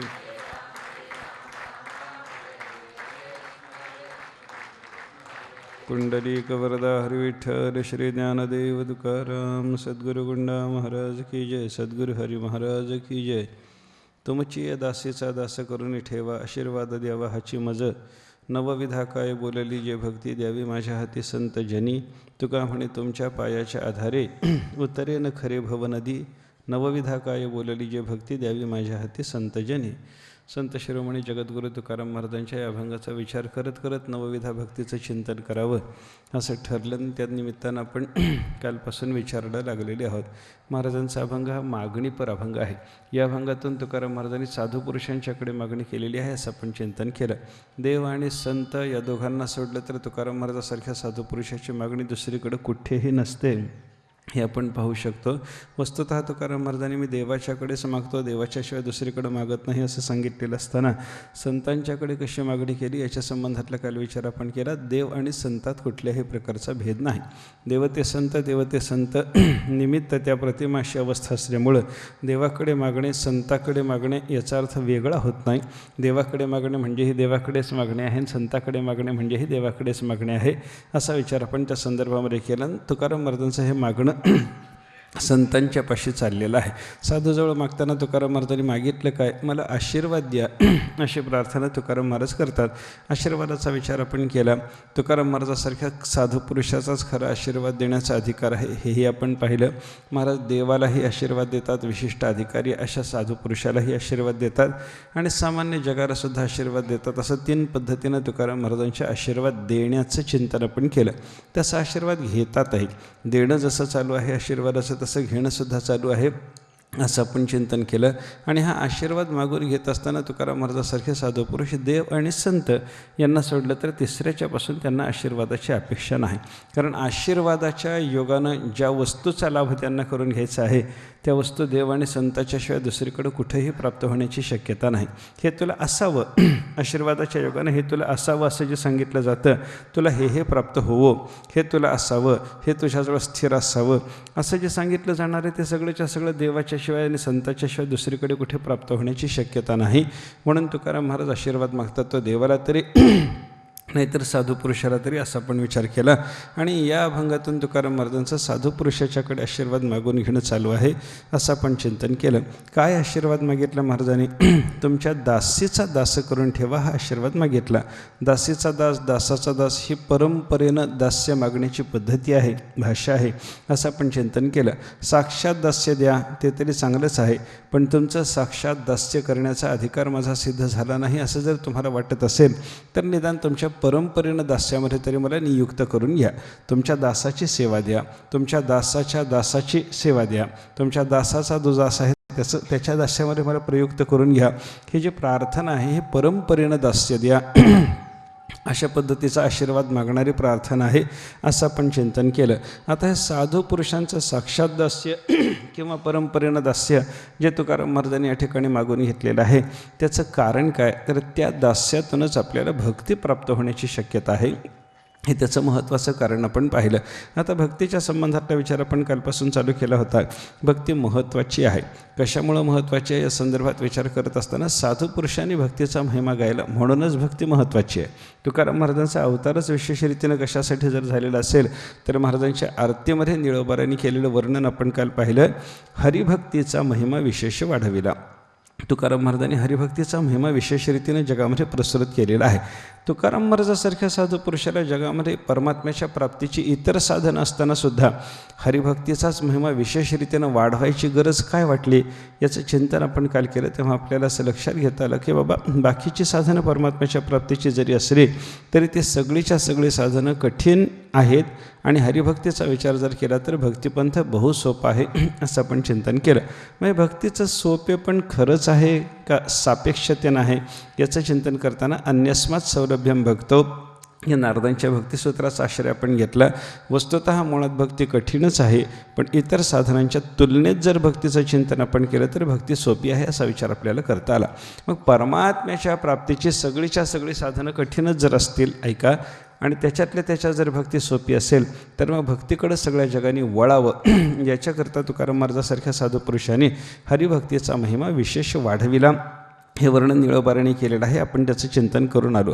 भक्ती सोपी आणि महत्त्वाचं फळ देणारी म्हणून जशी महत्त्वाची आहे, सगळ्या जगाला करता येण्यासारखी भक्ती आहे.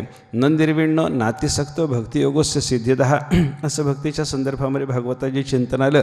भगवान श्रीकृष्ण परमात्म्याने उद्धवाला सांगितलं, ज्याच्या अंतःकरणात पूर्ण वैराग्यही नाही आणि ज्याच्या अंतःकरणाला पूर्ण आसक्तीही नाही अशा मनुष्यानं भक्तियोगाचं अनुष्ठान करावं. त्याला तो सिद्धी देणार आहे, परमात्मसिद्धी प्राप्त करून देणार आहे. हा विचार आपण भक्तीच्या संदर्भामध्ये केला. त्या दृष्टीनं जर विचार केला तर भक्ती फार महत्त्वाची आहे. अजूनही भक्तीचा महिमा आपल्याला पाहणं शक्य आहे. वेगवेगळ्या पद्धतीनं शास्त्रकारांनी भक्तीचं महात्म्य व्यक्त केलेलं आपल्याला पाहायला सापडतं. एक वचन आहे, हरिभक्तिरसामृत सिंधू नावाचा जो चैतन्य महाप्रभूच्या परंपरेतला ग्रंथ आहे, त्याच्यात भक्तीचा महिमा सांगत असताना एक चिंतन असं आलं, भक्ती फार महत्त्वाची आहे. काय काय करते भक्ती, त्या संबंधात भक्तीच्यापासून प्राप्त होणारे फलाचं चिंतन सांगताना फार सुंदर चिंतन एका श्लोकातून त्यांनी प्रस्तुत केलेलं आहे. जीव गोस्वामीने क्लेशघ्नी शुभदा मोक्षलघुताकृत सुदुर्लभा सांद्रानंद विशेषात्मा श्रीकृष्ण कर्षिणीच्या सा, हे भक्तीचं वर्णन त्यांनी 5-6 पद्धतीनं केलं. भक्ती क्लेशाचा नाश करणारी आहे. 1. भक्ती शुभ प्राप्त करून देणारी आहे. 2. भक्ती मोक्षालाही लघु समजायला लावणारी आहे. 3. सुदुर्लभ आहे, अत्यंत दुर्लभ आहे. 4. सांद्रानंद विशेषात्मा म्हणजे आनंद घन आहे. 5. आणि श्रीकृष्ण कर्षिणी चसा म्हणजे भगवान श्रीकृष्ण परमात्म्याला आपल्याकडे आकृष्ट करून घेणारी आहे. 6. असं 6 पद्धतीनं भक्तीचं त्यांनी वर्णन केलेलं आपल्याला पाहायला सापडतं. फार सुंदर वर्णन आहे. या वर्णनातल्या एका पदातून भक्तीचा विशेष महिमा आपल्याला अभिव्यक्त झालेला पाहायला सापडतो. एकाचं चिंतन करा. भक्ती क्लेशांचा नाश करून टाकते. ऐका, पहिलं चिंतन त्यांनी सांगितलं, भक्तीच्या योगानं क्लेशनाश होतो. लोक म्हणतात, बाबा भक्ती करणाऱ्या लोकांना तरी भरपूर क्लेश असलेले आम्ही पाहतो, तुम्ही म्हणता भक्ती क्लेशाचा नाश करते, असं कसं आहे? याचं उत्तर जर आपल्याला पाहायचं झालं तर भक्ती खरोखर क्लेशाचा नाश करणारीच आहे असंच आपल्याला पाहायला सापडतं. क्लेशाचं चिंतन करा. क्लेश म्हणजे दुःख, असं जर आपण क्लेशाचं चिंतन करत असू तर त्या क्लेशाच्याबद्दल विचार करा. क्लेश ज्याचे त्याला जाणवले तर क्लेश असतात, इतराला ते जाणवले तर त्याला क्लेश म्हणण्याचं कारण नसतं. असा विचार क्लेशाच्या संबंधात आपल्याला करता येतो बरं का. विचार करा, एखाद्या माणसाला एखादा त्रास आहे आपल्या दृष्टीनं आहे हो, पण त्याच्या दृष्टीनं जर तो त्रास नसला तर त्याला त्रास म्हणायचं कारण नाही. त्याप्रमाणे भक्तीचा विचार जर आपण केला तर भक्ती ज्या महात्म्याच्या अंतःकरणामध्ये उदयाला आलेली आहे त्या महात्म्याच्या ठिकाणी ती देहबुद्धीच राहू देत नाही आणि देह तादात्म्य त्याचं मावळलेलं असल्यामुळे त्या महात्म्याला स्वदृष्टीनं क्लेश नसतात. अशा पद्धतीनं भक्ती क्लेशाचा नाश करून टाकते. त्याच्या ठिकाणी क्लेश नाही, आपल्याला त्याच्या ठिकाणी क्लेश दिसू द्या पण त्याच्या ठिकाणी क्लेश नाही. एक कबीर महाराजांच्या संदर्भातलं चरित्र सांगतात ना. कबीर महाराज एकदा असे रस्त्यानं चालले होते. राम राम भगवंताचं चिंतन करत चाललेले, नामस्मरण करत चाललेले. एक कुत्र त्यांच्या पाठीमागं लागलं आणि त्यानं त्यांच्या पेंढरीचा लचकाच तोडला. चावलं त्यांना, पेंढरीचा असा लचका तोडला, कातडं ओढायला लागलं, ते रक्त चाटायला लागलं. रक्त चाटता चाटता अधिकाधिक रक्त यायला लागलं की त्याला अधिकाधिक बरं वाटायला लागलं. म्हणून ते कुत्रं पुन्हा जवळ चाललं. कबीर महाराजांनी त्याला हात टेकलं नाही, त्याला हाड म्हणलं नाही, त्याला बाजूला सारण्याचा प्रयत्न कोणत्याही पद्धतीनं कबीर महाराजांनी केला नाही. रस्त्यानं ते सरळ चालत राहिले. राम राम राम राम राम राम भगवंताचं नामस्मरण चालू आहे, रस्त्यानं चालणं चालू आहे. ते कुत्रं मागं येतं, चावतं, रक्त चाटतं, त्यांचं ते रक्त अधिकाधिक यावं म्हणून कातडं अधिकाधिक ओढून सोलून काढतं. तरी कबीर महाराजाचं त्याला काही हटकणं नाही. हे एका भक्ताने दुरून पाहिलं, जवळ आला, साष्टांग नमस्कार घातला. काय अवस्था म्हणलं या महात्म्याची. आणि कबीर महाराजांना त्यानं विचारलं, म्हणजे महाराज हे कुत्रं तुमच्या पाठीमागं लागलं, नुसतं हाड म्हणा ना, इतका वेळ झाला ते तुमच्या पाठीमागं येतं, नुसतं हाड म्हटलं तर घाबरट कुत्रे, नुसतं हे आमच्या गल्लीतलं आहे, माझ्या परिचयाचं आहे, तुम्ही नुसतं हाड एवढा शब्द जरी उच्चारला तर हे बाजूला होणार आहे, तुम्ही त्याला का बाजूला करत नाही? काय झालं म्हणे. कबीर महाराजांनी विचारलं, त्या कुत्र्याला मी हाड का म्हणू?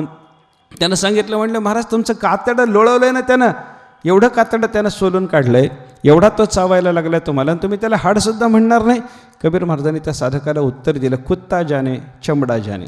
त्या कुत्र्याला ठाऊक, माझ्या कातडीला ठाऊक. म्हणे कातडीचं काय व्हायला लागलं आहे, शरीराचं काय व्हायला लागलं आहे मला ठाऊक नाही. कुत्रा आणि कातडी हे पाहून घेतील म्हणे, परस्पर त्यांच्यातला तो मुद्दा आहे, माझ्या विचाराचा तो मुद्दा नाही. अर्थ काय आहे? कबीर महाराजासारखा महात्मा, ऐका चिंतन लक्षात घ्या याच्यातलं, कबीर महाराजासारखा महात्मा रस्त्यानं जाताना कुत्रा चावतोय त्यांच्या पेंढरीचा त्यानं लचका तोडला आहे, त्या कुत्र्यानं त्यांची कातडी लोळवली आहे, ते कुत्रं त्यांचं वारंवार रक्त चाटायला लागलं, या सगळ्याच्या सगळ्या गोष्टी क्लेशाच्या आहेत का नाही एवढंच मला आधी सांगा. हो नाही म्हणा ना, क्लेशाच्या आहेत का नाहीत? आहेत ना. मग क्लेशाच्या आहेत तर त्या आपल्या दृष्टीनं क्लेशाच्या आहेत का कबीर महाराजाच्या दृष्टीनं क्लेशाच्या आहेत एवढं सांगा. आपल्या दृष्टीनं क्लेशाच्या. मग आपल्या दृष्टीनं जर क्लेशाच्या असतील आणि कबीर महाराजांच्या दृष्टीनं जर त्या क्लेशाच्या ठरल्या नसतील, कुत्ता जाने चमडा जाने हे म्हणण्यापर्यंत त्यांची मजल जर जाऊन पोचली असेल, तर भक्तीनं त्यांना क्लेशरहित केलं म्हणता की क्लेशसहित ठेवलं म्हणता, एवढंच उत्तर द्या. क्लेशरहित करते. कोणत्याही क्लेशाचा नाश करण्याच्या कामामध्ये भक्ती समर्थ असल्यामुळं भक्ती क्लेशनाश करणारी आहे असा विचार आपल्याला शास्त्राने सांगितला. क्लेशाचा विचार अनेक पद्धतीनं आहे. पतंजलींच्या योगसूत्राचा जर आपण विचार केला तर त्यांनी 5 प्रकारचे क्लेश सांगितलेले आहेत. अविद्या अस्मिता राग द्वेषाभिनिवेशाः पंचक्लेशाः, त्यांचं सूत्रच आहे. अविद्या अस्मिता राग द्वेष आणि अभिनिवेश हे 5 प्रकारचे क्लेश जीवाच्या पाठीमागे लागलेले आहेत असा विचार पतंजलींनी केलेला आहे. फार घुमायला लागला आवाज इथं मला.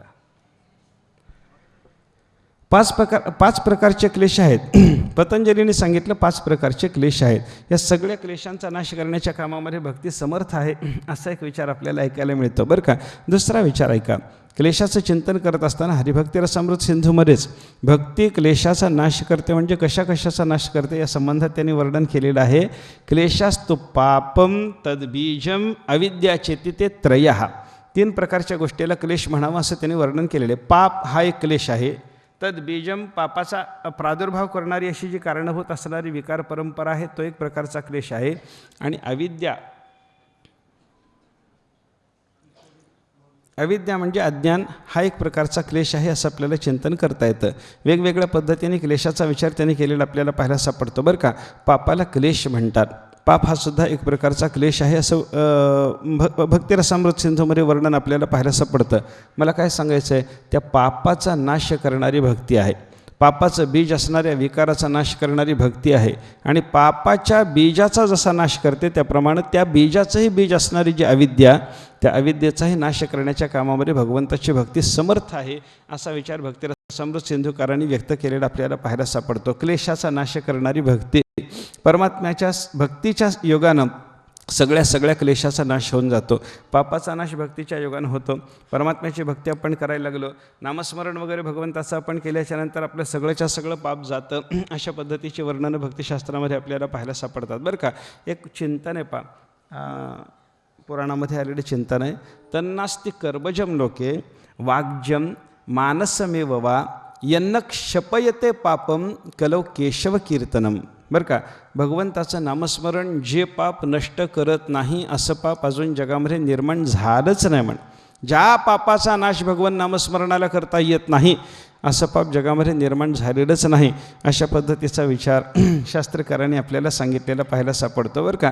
नामस्मरणाने सगळ्या प्रकारच्या पापाचा नाश होतो. असू दे. नामस्मरणाच्या योगानं सगळ्या प्रकारच्या पापाचा नाश होतो. कोणतंही पाप नामस्मरण नष्ट करणारच आहे. लहान पाप असो, मोठं पाप असो, शरीरानं निर्माण होणार असो. त्या श्लोकातलं वर्णन आहे का. तन्नास्ति कर्मजम लोके वाग्जम मानसमेव वा. कर्मजम म्हणजे क्रियेतून निर्माण होणारं पाप, वाग्जम म्हणजे वाणीतून निर्माण होणारं पाप, आणि मानसम म्हणजे मनातून मानसिक क्रियेनं मानसिक हालचालीनं विकाराच्या योगानं निर्माण होणारं पाप. या सगळ्या पापाचा नाश भगवंताच्या नामस्मरणरूप भक्तीनं होऊन जातं असं त्याच्यामध्ये वर्णन आपल्याला पाहायला सापडतं. जे पाप निवृत्त होत नाही, नामस्मरणानं भक्तीनं सुद्धा जे पाप निवृत्त होत नाही असं पाप अजून जगामध्ये निर्माण झालंच नाही. अशा पद्धतीचा विचार त्या वचनामध्ये सांगितलेला आहे. पापाचा नाश नामस्मरणानं होतो. पाप अनेक पद्धतीचा आहे. पापाचा विचार वेगळ्या पद्धतीने शास्त्रकारांनी आपल्याला सांगितलेला पाहायला सापडतो. शारीरिक पाप आहे, वाचिक पाप आहे, मानसिक पाप आहे, हा एक भेद झाला. प्रारब्ध पाप आहे, क्रियामान पाप आहे, संचित पाप आहे, हा एक भेद झाला. महापातक, उपपातक, अनुपातक, अतिपातक, जात्यभ्रंशकर, मलिनीकरण, संकरीकरण, अपात्रीकरण आणि प्रकीर्ण, हा 9 प्रकारचा एक भेद झाला. अनंत पद्धतीनं पापाचं वर्गीकरण शास्त्रकारांनी आपल्याला करून सांगितलेलं आहे. त्याच्यामध्ये वेगळ्या पाप पद्धतीनं वर्णन करताना अजून थोडासा विचार जर आपण केला तर ज्ञानेश्वर महाराजांनी असं वर्णन केलं आहे. संशयाहुनी घोर आणिक नाही पाप थोर, हा विनाशाची वागोर प्राणी असे. मनुष्याच्या अंतःकरणामध्ये निर्माण होणारा जो संशय, संशयासारखं तर मोठं पापच नाही. मनुष्याच्याकडून घडणाऱ्या पापांची आपण थोडीशी जर संख्या पाहायला लागलो तर अधिकात अधिक पापं मनुष्याच्या संशयातूनच निर्माण होतात असं चिंतन आपल्याला करता येतं. संशयाहुनी थोर, आणिक नाही पाप घोर, हा विनाशाची वागूर प्राणी असे. प्राण्याला म्हणजे हरिणासारख्या प्राण्याला अडकवण्याकरता वागोर म्हणजे जे जाळं असतं ना, त्या पद्धतीनं सगळ्याच्या सगळ्या जीवरूपी प्राण्यांना दुःखाच्या जाळ्यामध्ये अडकवण्याचं काम जर कोणी करत असेल तर संशय करतो. ज्ञानेश्वर महाराजांनी केलेलं हे चिंतन आहे. विनाशाची वागोर प्राणी असे, विनाशाच्या वागोरात म्हणजे जाळ्यामध्ये अडकवून टाकणं हे कोण करतं? संशय करतो. म्हणून संशयाहुनी थोर, आणिक नाही पाप घोर. ज्ञानोबारायांनी केलेलं एक चिंतन त्या संदर्भातलं पाहायला सापडतं. या सगळ्याच्या सगळ्या पापाचा जर नाश व्हायचा असला, भगवंताची भक्ती आपल्या अंतःकरणामध्ये उदयाला आली पाहिजे, सगळ्या पापाचा नाश करते. उदाहरणं आहेत आपल्याकडं. अजामिळासारखा पापीसुद्धा भगवंत नामस्मरणानं उद्धरून गेला. भागवतामध्ये चिंतन येतं अजामिळाच्या संदर्भात. अजामिळाची कथा विस्तारण आलेली आहे, 2-3 अध्यायामध्ये ती कथा आलेली आहे. थोडक्यात चरित्र अजामिळाचं असं आहे. मुळामध्ये तो सदाचारी ब्राह्मण होता. घरी पतिव्रता बायको होती, लहान लहान मुलं होती, म्हातारे मायबाप होते. हा स्वतः अग्निहोत्री होता, हा स्वतः वेदाचा अभ्यास करणारा होता, देव ब्राह्मणावर श्रद्धा असणारा होता. सगळं चांगलं चाललं होतं हो. एका दिवशी हा काय करत आपल्या त्याच्या अग्निहोत्राकरता लागणारे समिधा, देवाच्या पूजेकरता लागणारी फुलं आणण्याकरता सकाळी उठल्याबरोबर रोज रानात जायचं. अरण्यातून समिधा घेऊन येणं, फुलं घेऊन येणं हे रोज चालायचं त्याचं. एका दिवशी असाच गेला. फुलं घेतली, समिधा घेतल्या आणि सगळं साहित्य देवपूजेकरता, अग्निकार्याकरता, त्या अग्निहोत्राकरता लागणारं घेऊन रानातून परत येत असताना रोजचा रस्ता चुकून दुसऱ्याच एका आडमार्गानं तो आला. आणि आडमार्गानं येत असताना ज्या मार्गातून तो आला त्या मार्गात एक वेश्याची वस्ती होती आणि एक उन्मत्त वेश्या, एक उन्मत्त पुरुष, दोघांनी मद्यपान केलेलं आहे, दोघांचाही पशुधर्म रस्त्यावर चालू आहे. अशी अवस्था त्यानं रस्त्यानं येता येता पाहिली. क्षणभर ते दृश्य पाहिलं, मान खाली घातली, आपल्या घरी आला. पण दुर्दैव त्याचं असं होतं की ती वेश्या त्याच्या मनातून काही जाईना. अंतःकरणात त्या वेश्यानं जे ठाणं मांडलं ते मांडलं. त्यानं अंतःकरणाची समजूत घालण्याचा स्वतःच्या परीनं प्रयत्न केला. आपल्या मायबापाला आपल्याकडून घडलेला प्रमाद सांगून त्यांच्याकडून आपल्या मनाची समजूत घालण्याचा प्रयत्न केला.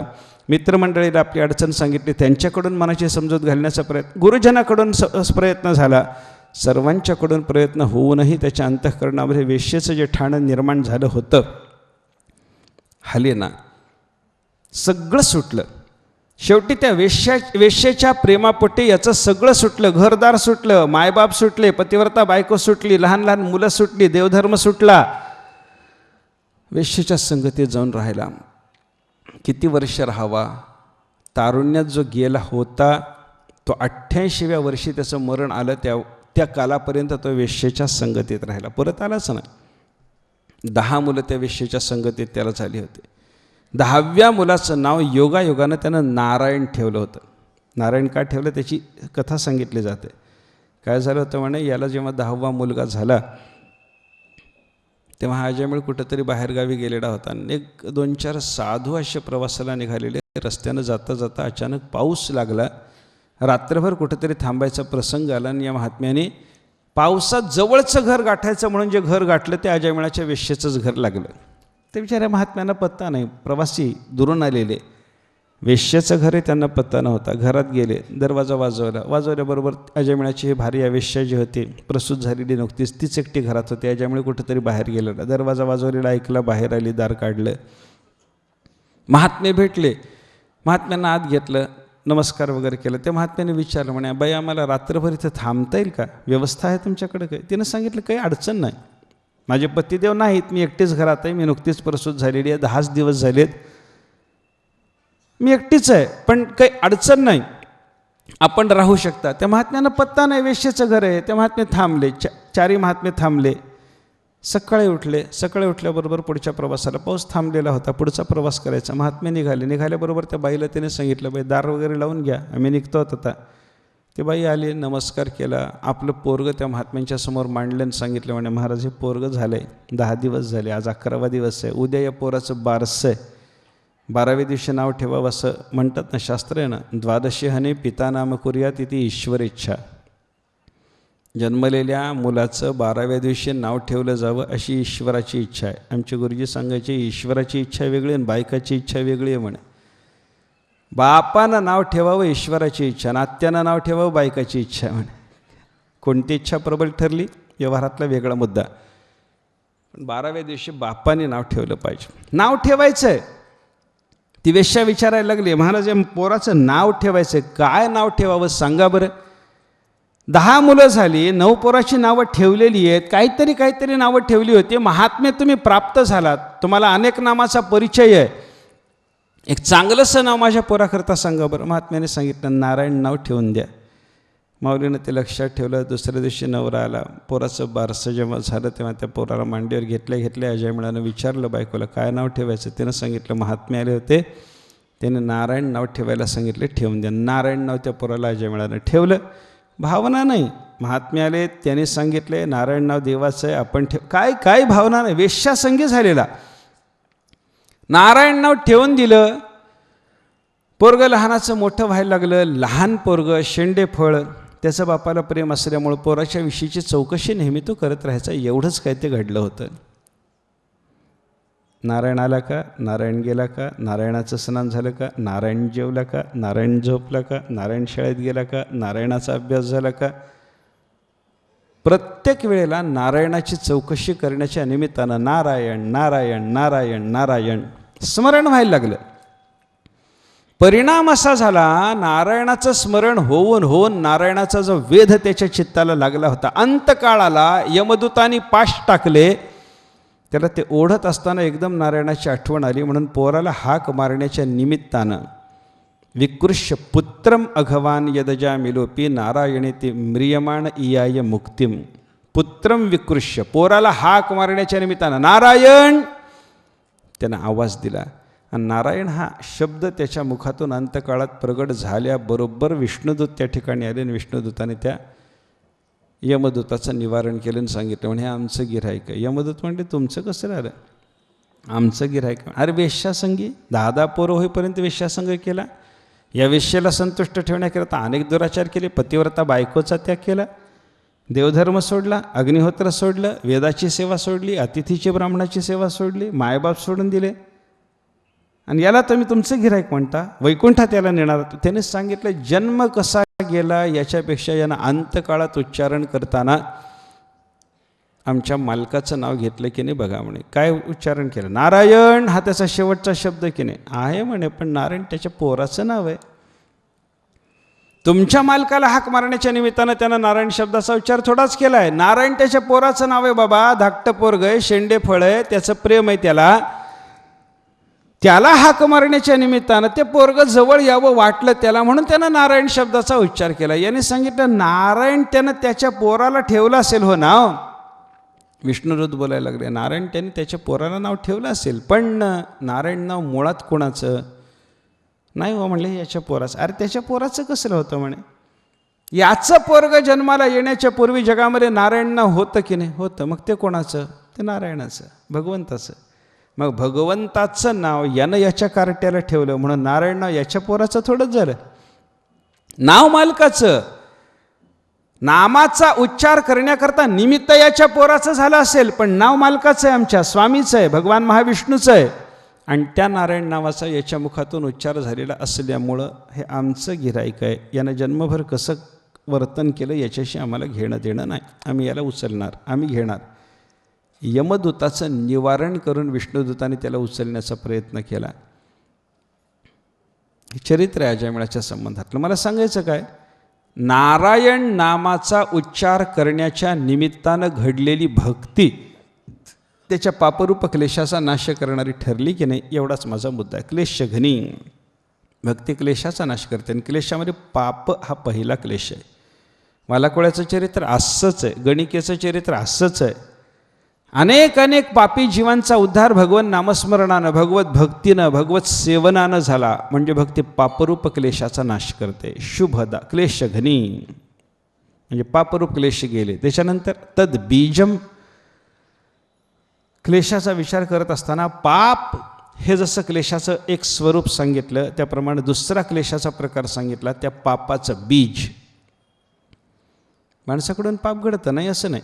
शरीरानं घडतं, वाणीनं घडतं, मनानं घडतं. हे घडणारं पाप हे पाप झालं. पापाची क्रिया हे पाप झालं. आणि ही पापाची क्रिया करायला लावणारा अंतःकरणातला जो विकार आहे ना, त्या विकाराला म्हणायचं पापाचं बीज. पापाचं कारण काय? एक कथा आहे, पाप का बाप कौन है. प्रश्न आहे. एक विद्वान होता. काशीसारख्या क्षेत्रामध्ये 12 वर्ष राहून त्यानं अभ्यास केला. अभ्यास करून तो परत निघाला. शास्त्र अभ्यास झाला, सगळ्या शास्त्रात प्रवीण झाला, सकल शास्त्र प्रवीण निघाला. अनेक ठिकाणी विद्वान मंडळीला चर्चा करता त्यांना आव्हान द्यायचं, चर्चा व्हायची, वादविवाद व्हायचा, सगळ्याला जिंकायचं. अशा आनंदामध्ये तो निघाला. गावात येऊन थांबला. एकदा असं रस्त्यानं चालला होता. त्या रस्त्यात एक वेश्येचं घर होतं आणि त्या वेश्येनं सहज त्या महात्म्याला विचारलं, त्या महात्म्याला कोणीतरी विचारलं, त्या विद्वानाला कोणीतरी विचारलं, पापाचा बाप कोण सांगा. एवढा तुम्ही शास्त्राचा अभ्यास केला ना, पापाचा बाप कोण सांगा. कोणीतरी प्रश्न सहज विचारला आणि त्याला काही पापाचा बाप असं काही उत्तर मिळाना. पाप माहिती आहे, पापाचे प्रकार माहिती आहेत, पाप अनंत प्रकारचं असलं तरी त्याचं वर्गीकरण माहिती आहे. 9 प्रकारात, 3 प्रकारात वगैरे वगैरे त्याचं वर्गीकरण केलेलं स्मृतिग्रंथातून उपलब्ध होतं. सगळं माहिती आहे, पण पापाचा बाप कोण सांगायचा. काही मिळेना. काय होतं, शास्त्राचा अभ्यास करताना केवळ शब्दनिष्ठ ज्यांचा अभ्यास केले अशा लोकांची फार पंचायत होते. शब्दनिष्ठ अभ्यास चालत नाही, चौफेर अभ्यास लागतो. आशयनिष्ठ अभ्यास असला ना मग पंचायत होत नाही. पापाचा बाप शब्दशः कुठे लिहिलेला आहे का, हेच जर तो पाहायला लागला, कुठे मिळायचं त्याला. आशयाच्या दृष्टीनं बघितलं पाहिजे होतं त्याला. आशयानं बघितलं तर अगदी साध्या साध्या ग्रंथातून सुद्धा, प्राथमिक ग्रंथातून सुद्धा पापाचा बाप कोण त्याला कळण्याची शक्यता होते. पण त्यांना आशयाकडे बघितलंच नाही. पापाचा बाप कोण, पाप ग्रंथ पालथे घातले, पण पापाचा बाप या शब्दामध्ये कुठलं वर्णन मिळालं नाही. चिंतित होता. अनेकांना विचारायचा, बाबा तुम्हाला माहिती असलं तर मला पापाचा बाप कोण सांगा. अमुक अमुक माणसाने मला प्रश्न विचारला आहे, उत्तर द्यायचं आहे, मला तर कळालं नाही, मिळालं नाही. तुम्हाला माहिती आहे का. अनेक विद्वानाला विचारायला लागला. सगळ्या विद्वानांनी सांगितलं आम्हाला काही ठाऊक नाही बाबा. त्याच्या गावात एक वेश्या होती. रस्त्यानं असा सहज चाललेला तो माणूस विद्वान धावत ती वेश्या आली. त्याने त्याला नमस्कार केला आणि सांगितलं, म्हणजे महाराज तुमच्या प्रश्नाचं उत्तर मला येतं. म्हणजे मी ऐकलं आहे तुम्हाला पापाचा बाप कोणीतरी प्रश्न विचारला आहे, पापाचा बाप कोण म्हणून तुम्हाला उत्तर देता मला माहिती आहे म्हणे पापाचा बाप कोण आहे. मी उत्तर देऊ शकते, पण एक काम म्हणे महाराज, काय माझं एक ऐकावं लागेल. काय, पापाच्या बापाचं जर नाव ऐकायचं असलं, उत्तर जर तुमच्या प्रश्नाचं ऐकायचं असलं, माझ्या घरी यावं लागेल. कुठं जायचं? वेश्येच्या घरी. कोणी? एका सच्छल माणसानं. त्यानं सांगितलं नाही बा मला येणं होणार नाही तुझ्याकडे, तू प्रश्नाचं उत्तर दे ना दे, पण मी येत नाही. त्यानं सांगितलं म्हणजे तसं नाही महाराज, तुमच्या प्रश्नाचं उत्तर देईन मी, काय तुम्हाला घरी यायला सांगत नाही. म्हणजे माझ्या दारात उभे राहा, मी उत्तर देते तुम्हाला. दारात यायचं त्यानं कबूल केलं. दारात आला, बिचारा उभा राहिला आणि विचारलं, हां सांग बाई म्हणे पापाचा बाप कोण असतो. पिंगला नावाची वेश्या, दत्तात्रेयाने तिला गुरु केलं होतं, तुला गुरु करायला मला काही हरकत नाही, सांग पापाचा बाप कोण सांग. सांगते म्हणे महाराज, थोडं माझं ऐका म्हणे. काय? थोडं माझ्या माडीत चला, वर चला. आता दारात उभं राहायला सांगितलं, ते स्वीकारता पंचायत झाली होती. कारण माणूस सज्जन होता, सच्छील होता, सदाचारी होता, गावात त्याचा चांगला दबदबा होता. आणि वेश्येच्या घरात हा गेला हे जर गावाने ऐकलं तर काय पंचायत व्हायची. त्यानं विचार केला, नाही म्हणे बाई मला काही तुझ्या घरात येणं होणार, दारात उभं राहिलं पुरे झालं, मी काय वर येणार. तिनं सांगितलं म्हणजे महाराज एक काम आहे म्हणे. काय? तुमच्या प्रश्नाचं उत्तर अगदी एका वाक्यात आहे, एका शब्दात आहे, मी ते तुम्हाला कधीही देऊ शकते. पण ते प्रश्नाचं उत्तर देण्याच्या निमित्तानं माझ्या भाग्यानं तुमच्यासारखा सच्छील माणूस माझ्या दारात आलाय, माझ्या घराला पाय लागावेत अशी माझी इच्छा. एकदा या, तुम्ही थांबू नका, मुक्काम करू नका माझ्याकडं, थोडं वर चला, माडीत थोडा वेळ बसा, एक क्षणभर बसा, आसनाचा तुम्ही स्वीकार करा, नुसते बसा, मी तुमच्या प्रश्नाचं उत्तर देते, तुमचा सन्मान करते, तुम्हाला पाठवून देते, चला बरं. पण तो नाही म्हणायला. त्यानं सांगितलं म्हणे एक काम, एक विनंती करू का म्हणे महाराज. करा म्हणे, तुम्हाला 100 सुवर्ण मुद्रा देते म्हणे, माझ्या माडीत येऊन आसनावर जर तुम्ही बसलात. यानं इकडं तिकडं बघितलं, कोणी माणूस रस्त्यावर नाही. आपल्याला कोणी पाहत नाही, 100 सोन्याच्या मुद्रा मिळतात. आणि आपल्याला काय ते काही थांबायला सांगतच नाही. या आसनावर नुसतं बसायचं, उत्तर घ्यायचं आणि 100 मुद्रा घेऊन घरी जायचं. माडीत चढून वर गेला. त्यानं सोन्याच्या ताटामध्ये 100 सुवर्ण मुद्रा पहिल्यांदा याला समर्पण केलं, नमस्कार केला. आणि तो म्हणायला लागला, त्या मुद्रा आधी पदरात बांधून घेतल्या आणि म्हणायला लागला, बाई उत्तर दे. देते म्हणे महाराज, पण माझी एक इच्छा होती. काय? आलाच आहात माझ्या घरी तर तुमची थोडीशी पूजा करावी असं माझ्या मनात होतं म्हणे. पाय धुते तुमचे, गंध लावते, फुलाची माळ घालते, काहीतरी तुम्हाला फळं वगैरे समर्पण करते. छे म्हणते, तुझा स्पर्श चालणार नाही. वेश्यादासी मुरळी जगाची ओवळी, नको म्हणे, मी काही तुझा स्पर्श. घरात येऊन बस, आसनावर बसला, आता कशाचा स्पर्श राहिला. त्यानं सांगितलं म्हणे, नाही महाराज मी पूजा करते, तुमच्या पायावर पाणी घालते. गंगोदक आणले म्हणे, मी अगदी स्नान करून बसले, गंगेच्या पाण्यानं स्नान करून बसले. वेश्या, स्नान केलंय, तुमच्या पायावर पाणी घालू द्या, एवढी एक फुलाची माळ घालू द्या. 500 सुवर्ण मुद्रा देते म्हणे. 500 सुवर्ण मुद्रा म्हटल्याबरोबर त्यानं सांगितलं, ठीक आहे, आणा पाणी, होऊन जाऊ द्या लवकर पूजा, घाई आहे आम्हाला. तिनं पाणी आणलं, पाय धुतले, गंध लावलं, फुलाची माळ गळ्यात घातली, नैवेद्यासाठी फळं समर्पण केली, दुधाचा पेला समोर धरला, 500 सुवर्ण मुद्रा दक्षिणा दिल्या, नमस्कार केला, घेतले. सगळ्या सुवर्ण मुद्रा बांधून घेतल्या. बोल ना बाई, उत्तर बोल ना, मला जायची घाई आहे. बोलला तेव्हा बाईनं सांगितलं म्हणे, महाराज एकच इच्छा आता राहिली म्हणे. काय नाही म्हणे, माझ्या घरी आलाच आहात, वर चढून आला, आता आसनावर बसलात, माझी पूजा घेतली, फार माझं भाग्य उदयाला आलं असं मला वाटायला लागलं आहे. माझं सगळं दुराचाराचं पाप धुवून गेलं असं मला वाटायला लागलं आहे. एक काम करा म्हणे. काय? 4 घास माझ्या घरी जेवूनच जा.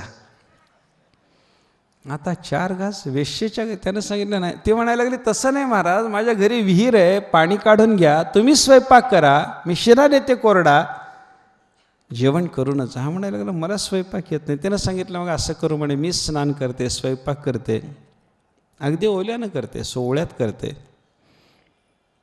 स्वयंपाक करते, आपण जेवा, 2 घास जेवा, 1 घास जेवा. माझं म्हणणं नाही तुम्ही एवढंच जेवलं पाहिजे, तेवढंच जेवलं पाहिजे, पण तोंड उष्ट करून जा. एवढ्याकरता मी तुम्हाला 2000 सुवर्ण मुद्रा देते. आणि 2000 सुवर्ण मुद्रा ऐकल्याबरोबर यानं विचार केला, मिळतायत ना, आणि बोलते त्याप्रमाणे समर्पण करतेच आहे ना. 100 सुवर्ण मुद्रा सुरुवातीला दिल्याच, 500 सुवर्ण मुद्रा पूजा केल्यावर दिल्याच, आता 2000 सुवर्ण मुद्रा बोलायला लागली. जेवण 1 घास खायचा मंडईच्या हातचा, झटपट खाली उतरून जायचं घरी. घरी गेल्या गेल्या प्रायश्चित्त, महाप्रायश्चित्त, काय लागतं त्या प्रायश्चित्ताला? 10-5 सुवर्ण मुद्रा सगळा खर्च भागतो. प्रायश्चित्त घेऊन मोकळे हो आपण, असा विचार केला. त्या वेश्येला सांगितलं, ठीक आहे म्हणे, कर स्वयंपाक. तिनं स्वयंपाक केला. सोवळ्यात कर म्हणे, सोवळ्यात करते. आता तिचं सोवळं आनंदाचं आहे सगळं. सोवळ्यात त्यानं गंगेच्या पाण्याने स्नान करून ओले त्याने स्वयंपाक सिद्ध केला. स्वयंपाक झाला, पान मांडलं सोन्याच्या ताटात. चांदीचं कशाला, सोन्याचं ताट आणून आपल्याला द्यायचं का घ्यायचं? देणारी ती, जेवणारा तो, आपल्याला वर्णन करायला काय बिघडलं? चंदनाचा पाट मांडला होता, सोन्याचं ताट मांडलं होतं, मोत्याच्या चुऱ्याची रांगोळी काढली होती. शिरगोळ्याची कशाला आणता फुकट? मोत्याच्या चुऱ्याची रांगोळी, त्याच्या भोवताली ती रत्नाची डिझाईन, काचेची नाही, रत्नाची डिझाईन, सगळं चांगलं याला सांगितलं. विनंती केली जाऊन, बैठकीत बसला होता. या म्हणे महाराज पानावर बसा. पानावर बसला. पानावर बसल्या बसल्या विनंती केली, म्हणजे महाराज भोजन सुरू